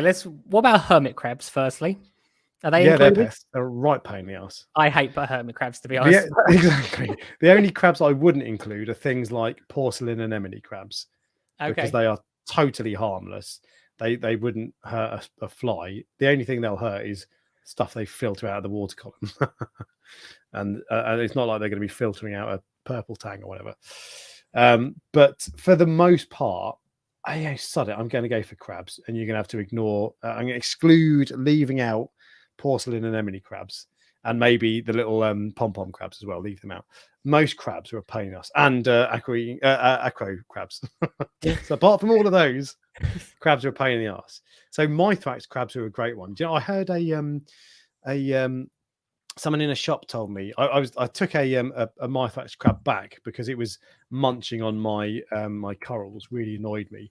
And this is one of those things where I didn't suspect it of munching on them. Yeah. I wasn't thinking, I'd mistaken it. I had seen it eating a stylo, literally sat on the stylo eating it, and half of the coral was dead around it. So it was eating it. And I was like, oh, God, okay. So I pulled the little stylo frag out, put it in a different tank, fine, leave it. The next day I came back and it was eating a Seriatopora. I was like, mate, help me out here. But I took it back and I said, look, I'm going to, it's just too much faff, and I want to get rid. And the person in the shop said it's a male female thing. So I think it was, I can't remember which way around it was, so don't quote me on this, and who knows if they're right or not, but they said I think it was females don't eat corals, don't eat polyps, and males do. And that was a sort of thing that I've got no idea if it's true or not, but it's the sort of thing that I thought, that sounds entirely plausible, you know. Why would that sound entirely plausible? I suppose it's plausible because some of them do and some of them don't eat coral, don't they? Because she described this, that there was like there's something to do with the biology. I think you can tell the male and female. There's something underneath a Mythrax crab that like separate. I can't remember what it was, but you can tell the difference. Is it a big penis? Exactly. Like, if you think a Mythrax crab's penis is big, Ryan, it's more about you than it does the crab. But yeah, so and if you've got crabs on your penis, you need to speak to a medical professional. So But anyway, regardless of that, so Mythrax crabs do eat corals for a fact. They don't always eat corals, and I've had others before. This was the first time I've had a Mythrax crab, emerald crab, that does eat corals. I've had a few before. I think at least 2 or 3 occasions, and they've been fine. And this is one of those animals that it's a bit 50-50. You ask 10 people, you'll get 8 people say it's fine, 2 will say not, or vice versa. So Mythrax crabs are a bit of a pest. But if you get a crab on a coral, if it's an acro crab, is it a black band across their mask or a black band on their arm? As they have on their face, pincer. I think. Yeah, maybe, I can't remember, but they've got an acro crab is a very distinct, very easily identifiable crab. They are so cool. I have one in my tank and I love it. It's a really fun critter and it does no harm. But generally, if you get a crab on a coral, that's normally bad news. And that is, for me, I don't want to just bin it because I feel a bit responsible for bringing it in. But generally, that's a sump crab. If I get a crab in on a coral, it's living in my sump. There's no way I'm risking it going in my tank because crabs are they're a lottery. Yeah, and they're difficult to get. You've got to try and find them again once they're in the tank. I had this one crab in my first ever tank. I swear to God, it was that big. Sometimes they're massive, and you're like, bigger. how has that got in? I know, and getting it out was just impossible. And eventually, I did. I think it might have been when I was breaking down the tank. I can't remember, but Yeah. like it was huge. It had arms bigger than me, Yeah. and I'm the size of LeBron, as we've established. So and it was. But I don't know if it was doing any harm. I can't remember. It was years ago now, so I can't remember if any of my corals were going missing or whatever. But I just crabs. I just don't like crabs. No, you get when the acros come in from Indonesia, they often come with either good crabs or bad crabs. But Education. Hermits are not crabs. I don't know. I'm assuming that is true because otherwise someone wouldn't say it. But sounds legit, doesn't it? I'm what learning are they? something. If a hermit crab isn't a crab, what is it? Yes, it's a hermit. I'm not saying it's not. Someone asked the other day, are seahorses fish? And they are. And they said that they weren't, but they are. I'm going to one second. I have to Google this. Well, whilst you're Googling it, I'm going to start a poll. Crabs. Pest. No pest. Pesto the besto. Are hermit crabs actually crabs? Small They're not true crabs. No. My world has changed. It says these crustaceans have been misnamed for two reasons. Firstly, they're not true crabs like blue crabs. I'm not sure what that is. They think they need to have a uniformed exoskeleton, and they can't grow their own hard shells. What are they then? Yeah, so that's I'm fine with it not being a crab. Oh, there it is. It's a crab mimic. Look up carcinization. Carcinization. Oh, interesting. I wonder if they're like are seahorses horses? Yes, they are. they're half fish, half horse. Yeah, fact. Seahorses are just one thing, and that is they are a pain in the ass. Because okay. Where have you? Okay. I know what you're going to say. Where are you keeping those seahorses? No, yeah. I decided to be the bigger man, and they're the worst fish that you can get, as far as I'm concerned. I hate seahorses. They don't do anything, and you have to be fed constantly. Yeah. So okay. They're like the most ungrateful fish. Ungrateful fish. It's true. You want to come say thank you. Well, look, when I go into the coral farm, the fish are all excited to see me because they're like, "Hey, look, there's our leader." Excited to see you. They are our leader. They want to be fed, but Ryan, they're like, Ryan. Oh. But, you've got a god complex, haven't you? No, I do think the hobby does give people a god complex. But I think I told you that before. But I think, I know, I saw that. We learn too. No, yeah, every day. Yeah. So I'm still interested in what they are. If maybe they're a class of their own, like crab. It must be like a type of like a sub genus or whatever. Anyway, but whatever. All right. So I'm going to end the poll. It's like a squat lobster is not a lobster. I think is a squat lobster a crab? Or is it a shrimp? Oh, I've got no idea. I'm reaching here. Right. I'm going to end the poll on crabs. 70% say no pest. I'm surprised it's that way around. 30% say pest. And the thing is, I think they put it that way around because it's too broad a question, too broad a category. Yeah. And if you're including hermit crabs, well, this is true. But if you're, I can just see the CBB going, "There's our leader." But it's too broad a category. And if you're buying an emerald crab, for example, it's not a pest because you're choosing to put it in your tank. So, true. Maybe I was reaching. True. Anyway, so that was my next one. What have you got, Ryan? This was on my list anyway, but I feel like it goes nicely with the previous one. And for the first time, I think we're not doing an animal. We're going to do an algae, and it's bubble algae. Bubble algae is a pest. The reason I wanted to talk about bubble algae is because it's not as difficult to get rid of as people realize in larger tanks. So in small tanks, it's a bit more difficult, but in large tanks, tangs will eat bubble algae. There are only certain types of tangs which will eat it, and sometimes they have to be trained to eat it as well. But you have to be their leader to train them. Yes, true. Yes. I know Mike Paletta has a sail fin in every one of his tanks specifically for bubble algae, either a Desjardins or a Pacific sail fin. But the tangs which I know of mine eat it. My powder blue eats it, and my purple tang eats it. So it seems to be the Zebrasoma tangs which are the best ones for it. Okay, so it's just a little tip for people struggling. My one spot foxface ate bubble algae. I didn't ever see it. This is the thing, you never see these creatures eating them. Yeah. But I had bubble algae in there before. I got him, and then when I put him in, it disappeared. And I used to, every now and then you'd see it, you know, it goes under the sand and it sits by the glass. Yeah. And then it would disappear. So I'm pretty sure it was him. So in my tank, my water box tank that sits, I don't know why I point at it, because it might as well be a million miles away, but it sits 2 feet away from me. I have a scully that's been covered in bubble algae. One side of it has been covered in bubble algae for ages, and it's been getting bigger and bigger and bigger. And it was about this big in the end, like loads of little bits of bubble algae. And I kept it was good because I wanted to I was going to do a video where I record dipping it in hydrogen peroxide to kill the bubble algae. I came in today, it's disappeared. It's just dropped. This whole lump of bubble algae has dropped off. And now the scully looks clean. It actually looks really cool. So I don't know where it's gone, but it must have just blown off. But you think it's easy to get rid of because of predators? Yeah, tanks will eat bubble algae, but not all tanks. So some of them do. And as I said, you literally have to try and trick them into eating it sometimes. It's not their preference. Let's put it that way. It's not the first thing they'll go for. Foxface. You do get some bubble algae, which is like, I think someone just mentioned actually. Yeah, which is one. Oh no, you get bubble algae with like huge bubbles sometimes that are like this. Like I've seen. Yeah. I don't know if they'll eat that. Fun fact about bubble algae: each bubble is one giant cell and is the largest single-celled organism in the world. Ooh. Is that the same person who talks about hermit crabs?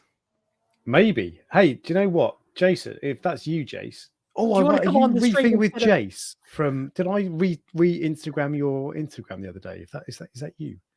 If it was him, mate, you should see his gonnies. I saw them. They're amazing. Gave me an actual hard on. Sorry, it's him. There we go. And sorry for getting sexually aroused at your goniopora. Anyway, we'll move on. No one heard that. It's fine. What were you saying? Nothing. I was talking about you getting sexually aroused by goniopora. We were sort of talking about whether or not an enormous bubble algae would be eaten by. Yes, I don't know if they'll eat the big ones. So. Okay.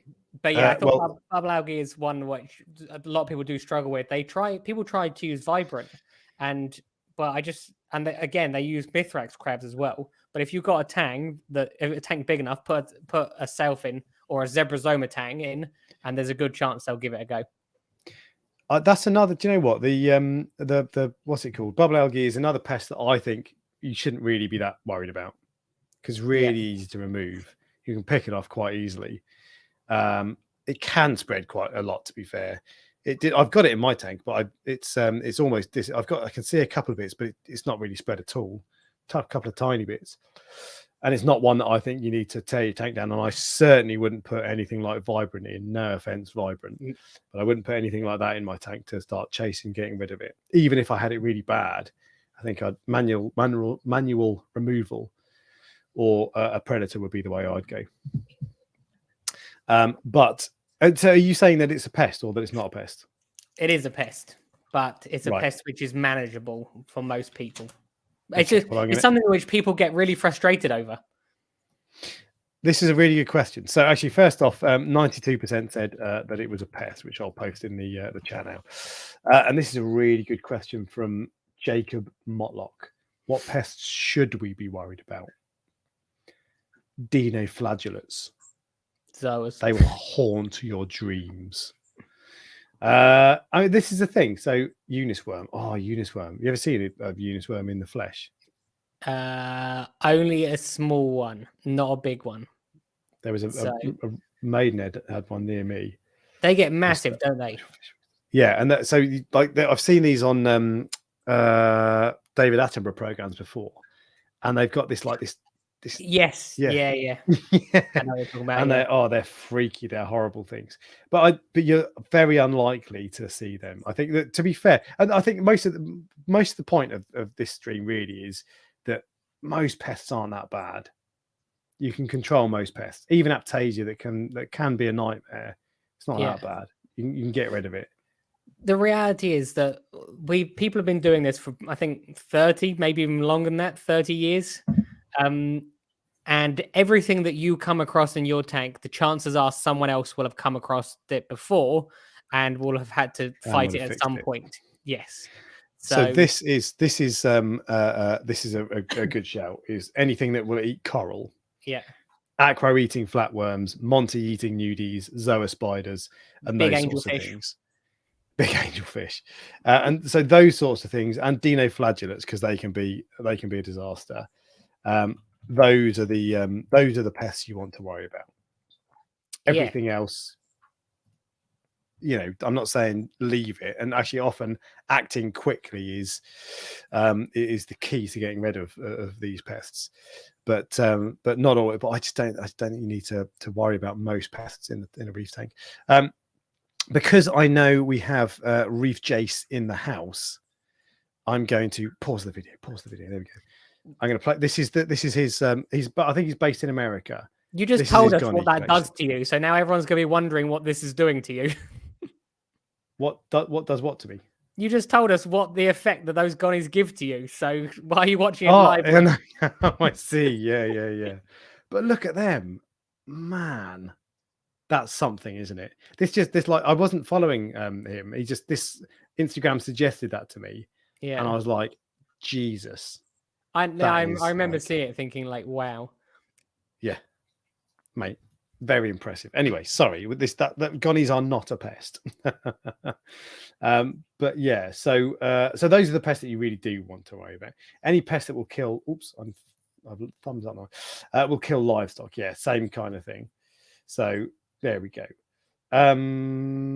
What was I? Did you just do one? You I did, didn't you? I did bubble algae. Bubble algae. You're right. So I've got a few more. Which one should I go for? Our flatworms we've already done. I'm going to go for the last one that I think. Do you know what? Brittle stars. Oh, it's an interesting one. So I don't mean like the ones that you buy, of course. Yeah, I mean the tiny little ones when people post on Facebook or forum and say, "What are these? Do I need to be worried?" And that's I'm not. If that's you, I've been there. Okay, I'm with you. You You're should still always there. ask. Yeah, I am. Even though I'm the LeBron James of reefing. Not my words. The words of the. But they are your words because there's only one person who's repeating it over and over again. Hey, Brymac said it. It's not my words. Anyway, so I've been there, absolutely. And you should always ask. If you don't know, ask. The only stupid question is a question you didn't ask. But this is one, brittle stars, the tiny little ones that you see people posting photos of. And they'll post on Facebook group or whatever and say, I've just lifted up a rock and there are dozens of these. Is it a problem? Yeah. As far as I'm concerned, the answer is totally benign. Don't worry about it. I don't care how many you've got. Unless your tank is 90% brittle star, you are okay. I agree.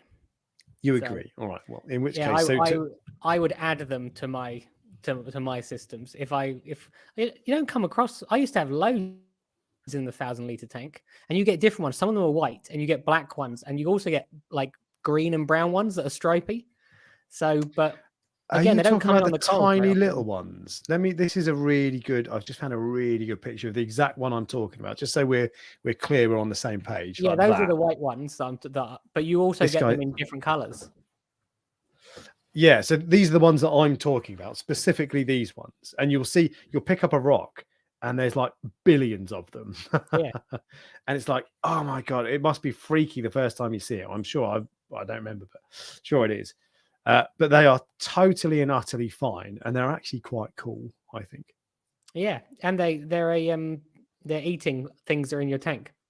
Waste. Yeah. So this is a point you made earlier about mouths in your tank. So tell the good people of the internet what you were saying. Basically, the food, I can't remember how I described it to you earlier, but we were talking about bristleworms, and the fish eat the big chunks, then the fish shit out some of those chunks still, and then the bristleworms eat those chunks. That wasn't how I described it earlier. No, it wasn't. And then the bristleworms will shit out some chunks, and then the copepods will eat those, and then the amphipods will eat those, and it get that might go the wrong way around. And it will get smaller and smaller and smaller. The waste gets smaller and smaller and smaller until there's like nothing left. So the more mouths you have in your tank, the better, because anything that gets missed is eaten by something else. So if David Attenborough, when he retires, and BBC, if you're looking for someone to describe the food chain, Yeah. give me a shout and I'll hook you up with Prestige Yep. Reef. Because I think I described it in a way that people will understand. So, and also entertaining way. Indeed, and I've just It's a cycle of shit. that YouTube blocked that. But to some extent, it's true. So those starfish are eating the very, very one of the lower, like the bottom of the food chain. So that's good. I'm looking confused because there's a chat that I can see, a comment from Bubbly Reef that I can see on YouTube, but it's not showing on my software. And it says, it stands out because it says member for 6 months. YouTube member for 6 months, which is impressive. And it says fish going back in after beating ick for 76 days. I think that's just an update, but I can't see it. And I don't know if I've missed a previous question about that. But anyway, very eloquently put. I completely That's what I was laughing at. But basically, what you were saying is that the long and the short of it is the more mouths, the better. So with things the like more mouths and butts. and butts, yeah. So yeah, okay. But yeah, so but the thing is, I couldn't tell you what brittle stars eat. The tiny little ones, I mean. Like, Yeah. do they eat detritus? Does anything eat detritus? And if it does, is that a good thing? You know, but they're just they will do no harm. And there are some things like stomatella snails. Actually, stomatella snails isn't a bad shout. They are so cool, and they're completely benign. I'm not even going to put it to the vote because if someone said that they are a pest, it would offend me. But they're just things like that. I love when you see them and you're like, cool. It's just like it's fascinating. But they're a pest. You're just saying that to wind me up. You're just trying to play the heel. I can see it in your face. No, I agree. Yeah, they're not a pest. And another member as well from the start. Yeah, I think you were the first ever, in fact, Paul. So respect. But yeah, so hang on a second. Can I put a clownfish in my freshwater tank? I hear they can adapt. No, they cannot. I presume that's a serious question. No, absolutely 100%. They cannot adapt. No matter how slowly you wean them on, it is biologically impossible for a clownfish to live in freshwater. So anyway, let's go back to 84% say no pests, 16% think the little brittle stars are a pest. I guess if you've got billions of them, maybe. It's the same as lots of things. If they get out of control, because the same as my next one, if they get out of control, they become a pest. So I had a feeling it was a joke. I didn't want to say I was because there isn't the only stupid question is a question you don't ask. Which I think I might have said a second ago, and I mean that sincerely. So I don't want to take the piss out of someone if they're asking that question. Yeah, then they might ask. But anyway, but yeah, no, you know what actually does happen. You do get people sometimes which will buy, or they'll go through the process of buying a saltwater fish, and at the very end, and they're at the till. They bought this clownfish, and they go. They say something to the owner. Oh yeah, it's going to go in my tank with guppies, and it's like. And you're like, so these things do happen. So actually, this is a better question. Can a molly be adapted to saltwater? Go back to freshwater, but mollies are generally freshwater fish. They're in the freshwater hobby, but they can. I understand. I've never done it, but they can be adapted to saltwater because I think they live in brackish water in the wild. Maybe they can be adapted to saltwater. But the question I have for everyone who's ever done that: why? Why would you ever? They look so out of place. If you look at them in a tank, they look so odd when you see them in a reef tank. It's just you just go, why would anyone want to do that? Every now and then there'll be a conversation on somewhere on the internet about, or in a shop or whatever, about algae and hair algae, and someone will suggest mollies, and I just don't get it. They're just such. If you want to keep mollies, keep a freshwater tank. It's easier. It's cheaper. If you want to keep mollies, you're an idiot. Well, I'm just joking. I'm just joking. But freshwater fish make me like. But just why would you keep mollies? And you're right. They look out. I've not do. seen them, but they must look out. But it's like, why would you want to keep them? The options of saltwater fish are just vast, and they're all like amazing. Why? Anyway, why would you want a molly? I agree. They're just odd. My heart rate's going up now. I've got to move away from mollies. Had you Molly, seen the Ocean Project? Sean, Oh, I know. mate, Oh, I'm sure that the Ocean Project is no longer my favourite shop. You've disappointed me. no. Reef builders keep them from algae control. How bad is the algae if these people need to put mollies in there? There are so many, and the hair algae is easy to get. Do you know what? I'm not. Right, we're done. My We're blood's done. boiling. Yeah, that's it. Done. It's this side, isn't it? They are not real. They are fake, and they're a bit rubbish. They're supposed to circulate. When you go online and you see them, they're supposed to circulate. I might do a video at some point, but they don't. They just sit up there. That one sometimes circles, but these type guys just sit there. Really bloody annoying. Yeah. Anyway, If I knew you had somewhere where people could see it that you could complain. yeah, And then maybe they'll fix it. Yeah. exactly. Use your influence. All right, do you know what? Given that mollies are a topic, mollies in a reef tank. Yay, nay. Nice and simple. I won't try to influence you, even though I have extremely strong opinions on this. Yeah, there we go. Cycle the tank cheaply. I mean, just how much is a damsel if you're going to look at it from that way? £4. Is it molly less than £4? Oh God, no. Do you know what? The funny thing is, I get so many people asking for a video about that little jellyfish tank. I'll do one. It'll be on the Reef Dork Extra channel, but I'll do one, and I'll basically be saying, because like you see, this is the sort of thing that like influencers love to do videos on and say, oh, it's so cool, look at it, it looks amazing, when the reality is it's shit. It's actually kind of not too bad, but it's nothing like you expect. So I should do a video on it just to say, look, if you've seen this and you think it's awesome on Amazon, don't buy it. Who's winding me up? Oh, 21% of people are winding me up. Unbelievable. Yeah. I'm going to end the poll there. 22% say yay to mollies in a reef tank. It's just, anyway. I don't know. There will be people out there that do it, but just no. I'm just clear as folk. I'm pretty sure there's a YouTuber that does it. There's a lady who has I can't remember the name of the channel. Yeah. At the end of the day, if that's what you want to do, don't let me tell you. Although I'm like, I don't like that. What's it got to do with me? If it goes in your tank and you like it, that's the only thing that matters. The thing that I will say is, just because something's alive does not mean it's happy, and I'm pretty sure they have a significantly reduced life span in saltwater. Yeah, I do. I've always wondered about that. Like, would they be happy if in the wild, do they choose to go in salt water, or do they just like swim in estuaries and they go between the two? Is it only ever brackish? Would they prefer fresh? I don't know. They're not cut out for ocean living, are they? Yeah. They don't look like that. They don't have the strength and the fins and all that. Anyway, we're digressing. The day I see one on a reef is the day I'll put one in my tank, but not before. The day hell freezes over, yeah, is the day I will put one in the tank. Yeah. Let's get back on track, Ryan. Right.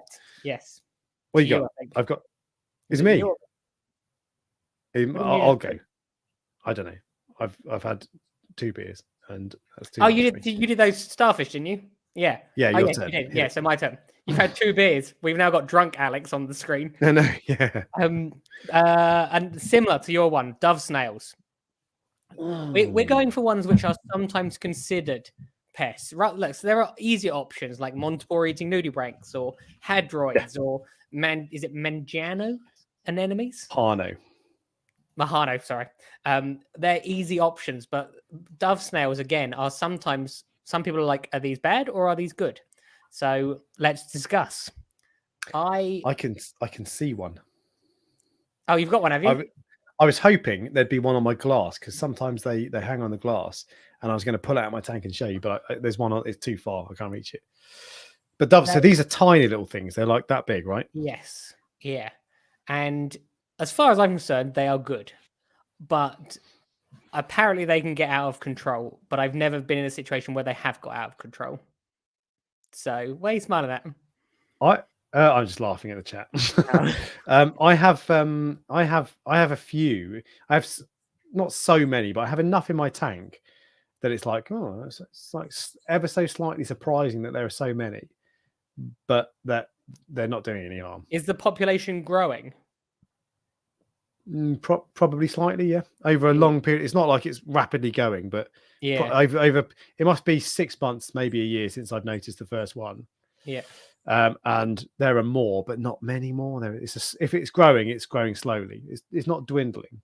You used to be able to sell them. I remember. You probably still can. They were like £1 each. If you had them in your tank, I'll throw in a free Astorina. No, well, I've already had your free Astorinas. So I'll give them back. They've multiplied, so it's. I actually think dove snails are pretty cool, and I would add them to my tank. You would deliberately add them to your tank? I would add them to my tank. I haven't got any, but I would actually add them because I think they're one of the cool things. I agree. So I'm just trying to think if I put them in my Fluval Evo. Probably not, but I should do so. I can see 2 now. That's hilarious. There were 2 when there were 1. They're multiplying. I know, yeah. Oh, vortex cloggers. That's one thing, actually. Oh, that's what it is. I knew there was a reason why people hated them. But then I find that with Astorinas, I have to like pull the cage off, break the impeller out to pull out Astorinas sometimes. And dove snail eggs are very distinctive. And I often find dove snail eggs in my MP40s underneath the surface. So they can be a bit of a pain in the ass for that much, from that point of view. NFS don't carry on. Yeah, I don't know. It's not the sort of thing you can buy, I think, but they can be a pain in the ass because they can block your pumps. And every now and then, one of my MP40s will just go, and I'm like, oh god. And I take it out and clean it, put it back in, and it keeps going. So I'm like, I'll take it out and clean it again. And it'll be like a little egg sac or something, because dove snail egg sacs are tough. Have you ever tried to scrape them off? Like I'm doing this with a scrubber, and it takes some getting off. But as far as I'm concerned, dove snails are perfectly good. What are you laughing at? Oh, when you say how hard it was to get it off, I was laughing because I was like, yeah, because you've got puny arms. But I thought I can't say that because then people will say, show us your biceps. Show us your biceps. So the only reason we know you've got puny arms is because you did show them once. You have no idea what I've got hidden here. I think we've got a fair idea. But yeah, my arms are like pipe cleaners. So. What, noodly and hairy? Yeah, I guess so. Pest, no. Pest. Dove snails. I think most people won't have seen dove snails because I didn't know what it was when I saw it for the first time a year ago, whatever it was, 6 months ago. Yeah. I asked on a forum, and this is the thing that I said earlier. Someone said, "Oh mate, it's a cone snail. Watch out, it's going to kill you." I was like, "It's not a cone snail." Oh, have you just seen what I've just seen? I have, but it doesn't matter because the more that I don't do it, the more engagement you get every week. As soon as I do it, I don't care about engagement. Yeah, Ryan. you do. This is the thing you need to. No, I don't. I genuinely don't care. I care because it's good, but I don't care from an algorithm point of view. So, Ryan, James has just paid cash money. Thank you, James. Well, I don't get the cash money, so it's fine. I will forward you £4.49, foregoing YouTube's chunk, if you do so. No. Oh man, come on. It's do you know what? Whale Shark Man popped up in my Calcwasser live stream on Friday. Oh, did he? I didn't look at the chat at all during the video. I watched it back afterwards. Exactly. I watched the video back afterwards, and he said something about will Calcwasser encrust on whales, sharks, biceps or nipples, your choice. I like the next one. How much money will it take? It's a lot, you know. So perfect. I'm starting to feel like I've got my wallet. I'm starting to feel like I'm on OnlyFans. People are paying to see parts of me. If you show us, we'll choose another body part. Yeah, exactly. That's the problem. I think that sounds worse, actually. Yeah. Yeah. Anyway, so dove snails. I don't know how we got onto that. Dove snails. Then. So yeah, I think they're cool, but I only came across them recently.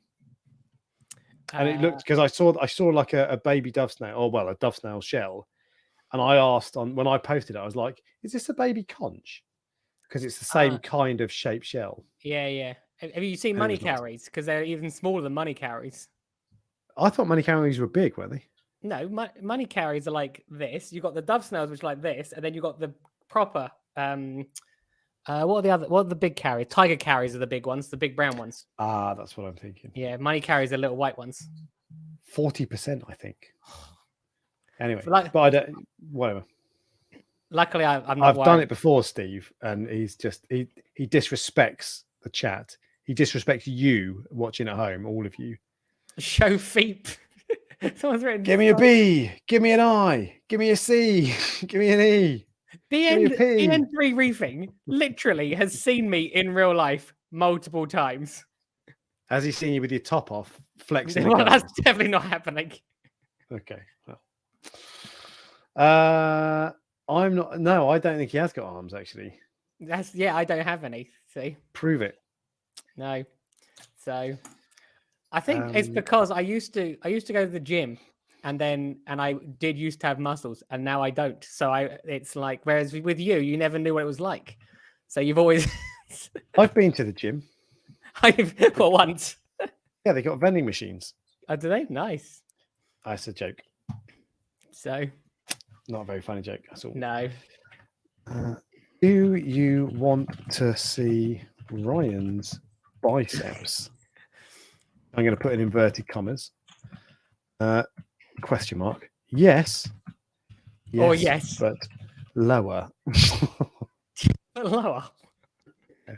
I've got to give two options. So, yes and yes.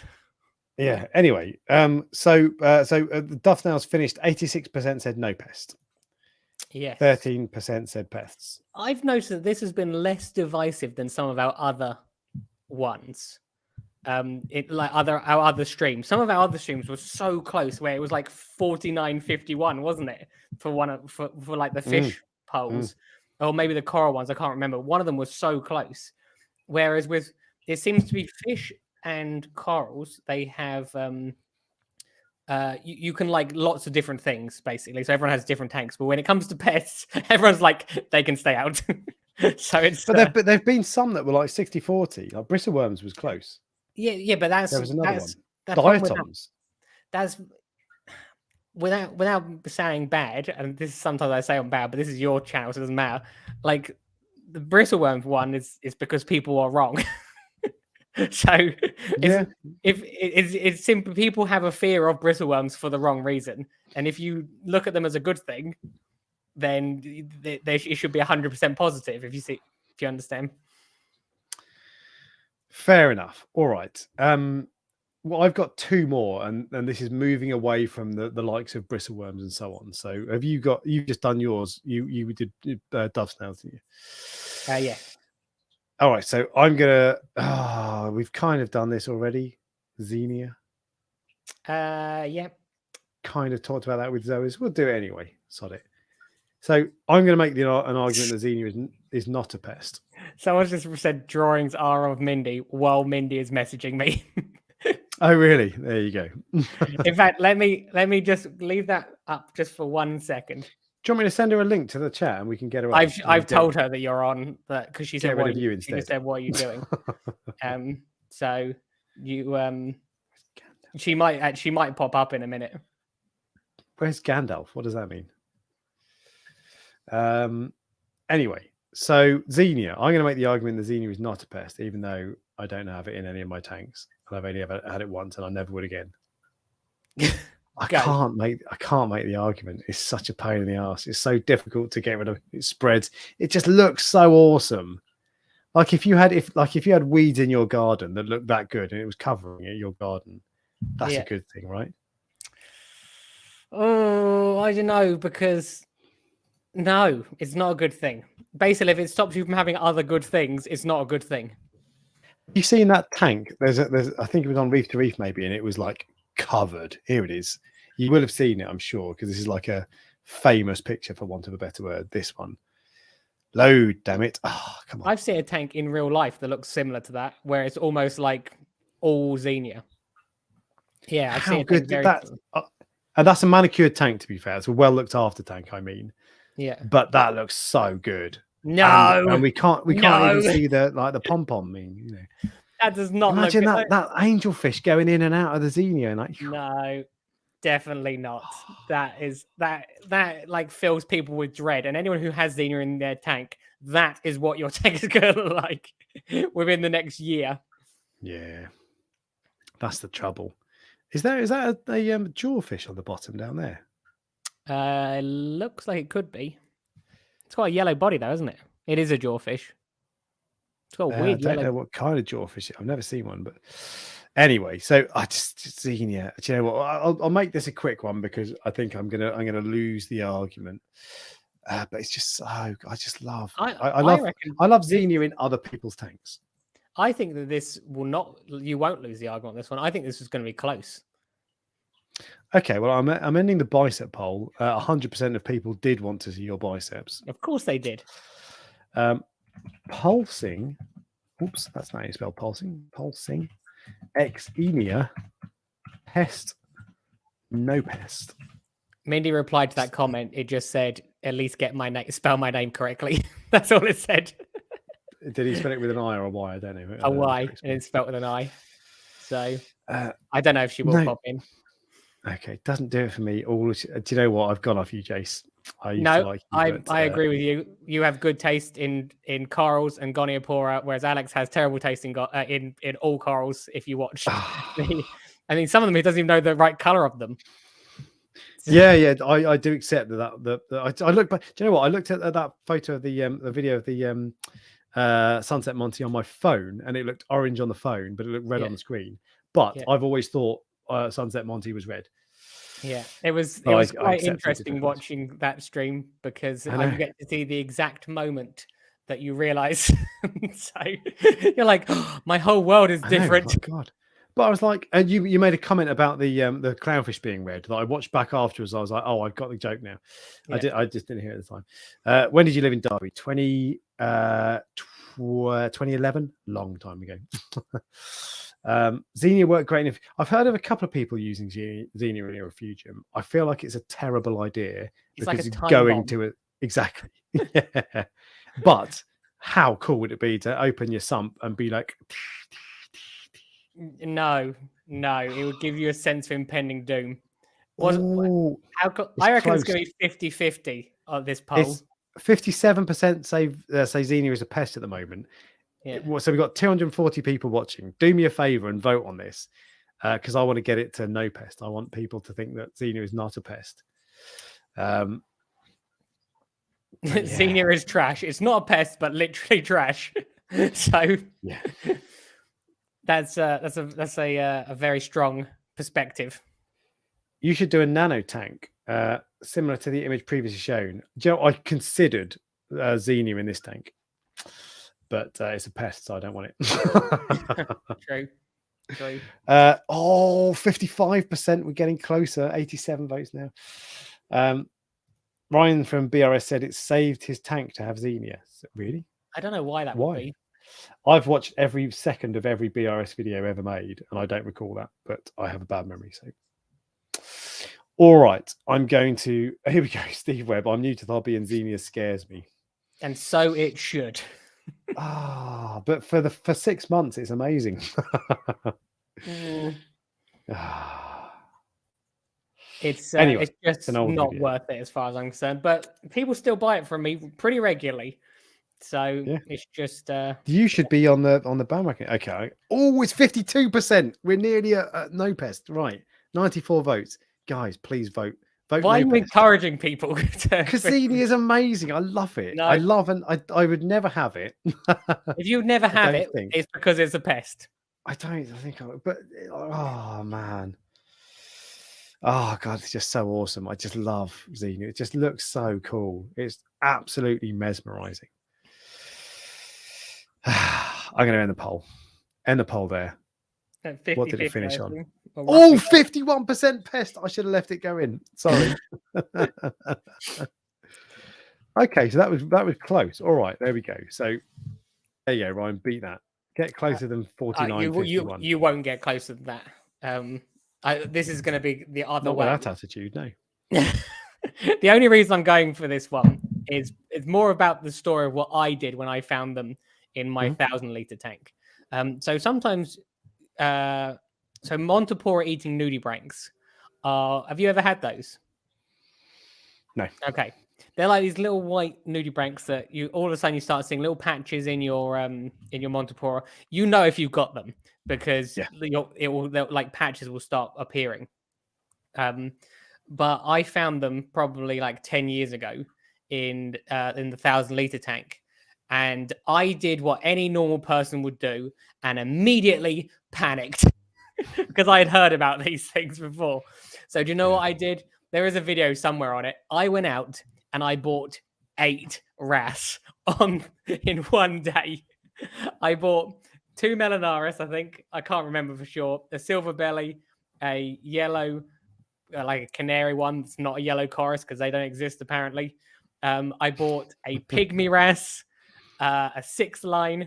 I can't remember all of them, but I got loads all in one day. It probably cost me like £200, and I put them all in, and something got rid of them. I don't know what it was, but something did it.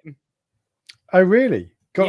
Completely? I never saw them again. Literally never saw them. I'm surprised. People say you can't get rid of them, but obviously that was a long time ago. That, as I said, this was in your tank, not the farm, just for commercial purposes. But some of the corals from the tank from that tank went into the farm. But that was like 6 years later, and you've seen how much I grow Montipora. It grows like crazy, doesn't it? So it's if you had them, you'd know. But you can't really see them in that picture. But the white, the little white dots. Let me see if you can zoom in. The reason I pulled this picture up is because this shows you what how you know. Are they specks? No, maybe not. There they are. I can see them. Well, you can see them there. Yeah, clearer. Yes, but I've never had the misfortune. They look like Bergia nudibranchs. They might be Montiporans, but they look very similar. Bergia, I think, look a bit more like tiger striped. But anyway, whatever. They look something like that. Yeah. This looks like a Bergia. There you go. Oh yeah. Like kind of brownish, not stripes. That's the wrong word. But anyway, but that's what they look like. And so yes. Are you suspecting? Oh, my thing has blocked a suspicious thing again. Are you thinking if I post "Are Montipora eating nudibranchs a pest"? Are you think actually? Do you know what? I'm going to make the argument the other way around. I once considered putting Monty nudies in my tank. Why? I hadn't figured out where. You can probably have a rough guess. I hadn't figured out where I was going to get them from. What are you looking like that for? Because you wanted to get rid of your Tropic Thunder, I assume. Exactly. I can't remember if it was a Tropic Thunder or if it was something else. I think it was a Tropic Thunder, but I did consider at one point. I was like, should I just introduce Monty nudies? What sort of mad person are you? Exactly. Well, because I was thinking, do you know what? Do I really? So I keep Aquapora, right? For the most part, not exclusively, but I was like, I've got Monties in there. Do I really want them? Will I be that bothered if I lose them? No, not really. There are some nice Monties in my tank, but I could live without them. It's not the end of the world. So I thought, do you know what? Maybe it's worth doing. This never got past the planning stage, but the reason I decided not to was because it was a really shit idea. Yes. Because it's not like if I could guarantee that I put Monty eating nudibranchs in my tank and they would wipe out all of the Tropic Thunder and then they die because they can't eat anything else, biologically impossible. Happy days. But the reality is you just have half dead Tropic Thunder all over your tank. Constantly. I also think there's a possibility they might eat something else as well. I think maybe. There is. I didn't ever get that far in the consideration. I just decided that when you see it, there's the one thing uglier than a tank covered in Tropic Thunder Monty is a tank covered in half dead, unhealthy Tropic Thunder Monty for the rest of your life because you can't get rid of them. And I also thought, if I then go to sell a coral like an aqua frag, people are going to go, hang on, mate, you've got Monty nudies in your tank, haven't you? I'm not bloody touching that then. What if there's eggs on it? True. Just to clarify, when you're having these brilliant genius ideas, you don't ever start a YouTube channel which has because you could potentially reach tens of thousands of people and then they might come up, they might see these ideas and copy them. So just never ever start a YouTube channel, okay? And then keep those I won't, ideas to I promise. yourself. That idea stayed up here until now, and you forced it out of me. Well, I am glad, because I'm going to ridicule you for that forever. It never got past the planning stage, but anyway, but no, it was obviously, it was one of those ideas that, you know, why it's a bad idea, because it's obviously a bad idea. Yeah. But the main thing that put me off was the fact that I couldn't sell anything after that. I was like, yeah. And like, not like I'd worry about people buying them off me. I wouldn't be able to sell them, because I'd know that I'm selling people Monty Nudies. And yeah. You know, is there that the picture? I don't know if you've still got on your screen the picture you brought up first. Was that even a Montipora it was eating? yeah, it looked like a red Monty Digi to me. Oh, it might. Yeah, I thought it could be a Digi, but it didn't look like a plating Montipora. 5% think Monty eating nudies are not a pest. You're one of those people, aren't you? No, I am not. For the record, Monty eating nudies are not good. Okay, regardless of whether or not you have Monties. When are we going to be able to vote on Tropic Thunder as a pest? Next. I'm surprised that you haven't actually mentioned that, because I know it's my last one on my list. Literally, I've deleted everything as we've gone along. Yes, so have I. And I can't see it. It's not focusing, but it is the last one on my list. So we'll do that. And how many more have you got left? There are, as I said, there's loads you could do, hadroids and red bugs and all sorts of things, but people know that they're pests. This is things like whereas Monty eating nudies. No, I just want to tell you my story about how I went and bought 8 wrasse or 7 or whatever it was. I can't remember. Oh, okay. Colonial hydroids is probably not the worst one. I've had them and I thought they looked cool. This was in my first ever tank. Yeah. And then after they'd spread a little bit to kind of that big, I posted on a forum. I was like, what are these, by the way? Yeah. And someone was like, they're colonial hydroids. You can't kill them. And I was like, oh, shit. But they didn't. I manually removed them and they weren't really a problem. They didn't really spread. Generally, so most pests like that are probably a sign that you're overfeeding. Yes. Is that fair? Is that fair? I agree. Yeah. What was the one I had? It's a jellyfish. Oh, God. It's like a little stringy. I know what you're talking about. They're like little white things, aren't they? Yeah, someone had to tell me what it was. I can't remember what it was. There's this little stringy, if you know what I mean, there's this little stringy thing. Digitate hydroids. Digitate hydroids? You heard of digitate hydroids? Well, do you know what? I'll show you a video. Oh. Did I keep the video? Digitate. I did. Yes. God, I love library footage. Right. I'm going to pause it when we get there. There it is. Hang on. There. Yeah, I had one of those once. I was like, it was on the side of one of the track affiliates a long time ago. I was like, what is that? It was only when this was just a video I put on one of my videos, a clip, because I wanted to show my zoas. And I'm just waiting. There it is. Oh, no. Stop. I'm waiting for it to come into focus. Right. It's this bit on the left here. And that is some kind of, it's called a digitate hydroid. And it's some kind of cnidarian of like it's related to jellyfish or something. So I saw that after someone pointed it out to me, and I basically didn't see it again. I don't know. A couple of months later, it disappeared. I've never seen any more in the tank. I was going to say I had one, and you can actually peel them off.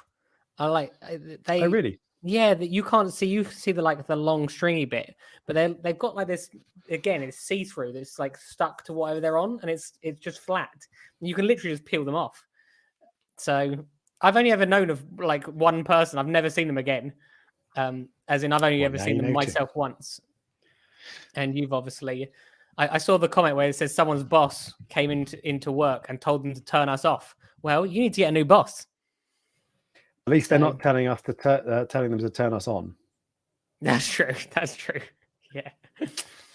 So I also like Dedicated Reefer because they watch on 3 different TVs, but for some reason that family does not like each other because they'd rather watch it separate. He had it on every TV in his house, which is the best thing I've ever seen in my life. But yeah, so colonial hydroid, digitate hydroids. Yeah. Loads of people are shouting. It was digitate hydroids. Oh yes, that's a good shout. Well, these aren't controversial. This isn't like a 50-50. Have you ever had a sundial snail? No. No. I saw one. It was on my Zoa, and my Zoa was completely closed up, and I was like, "That's weird. What's that?" And so I asked probably on Ultimate Reef. This was my second reef tank, and it was like, "Yeah, mate, that's a sundial snail. They eat Zoas." And then as soon as you Google it, you're like, "Oh yeah." So let me bring up a picture. Share screen. Oh man, it's disappeared. There we go. These No, I've never look seen cool. this. It looks like a garden Cool, snail. Yeah, but they look really cool. But they are. Yeah. The good thing is they're really easy. There was one in my tank when I identified it because it was on a Zoa. I reached in, picked it up, and like disposed of it or whatever. And I never saw one again. So it was easy as hell. Do they breed in the tank? I don't know. Actually, to be honest, it didn't look like that. It looked a bit like that. That's what it looked like. This. Yeah. Yeah, more like that. I think that's probably it was a while ago now, but I don't know if they breed. But no, that is exactly what it looked like. This was on my Zoa. That's a turbo snail. Yeah. I have seen those before. Oh Yeah. no, it was a turbo snail that I've seen before. Yeah, that. Oh, hang on, this one above. Yeah, there you go. That's and they obviously do breed because you can see there on the left. Eggs all over the place. Yeah, but this I pulled it off, threw it away, and I didn't ever see it again. What was? Did you just do the last one? Have we done one? I lose track. Can't remember. All right. I didn't. So I didn't you did breed multi-nudies. Yeah. No, and then you said you're going to do Tropic Thunder, and I said that there's loads you can do. I'm good. Well, so this is the thing. We could end up. Oh, it's 2 hours. We'll wrap up. This will be the last one. Actually, have you got a better one than on your list?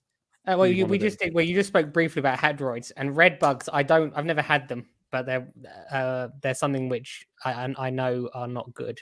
So chitons are awesome.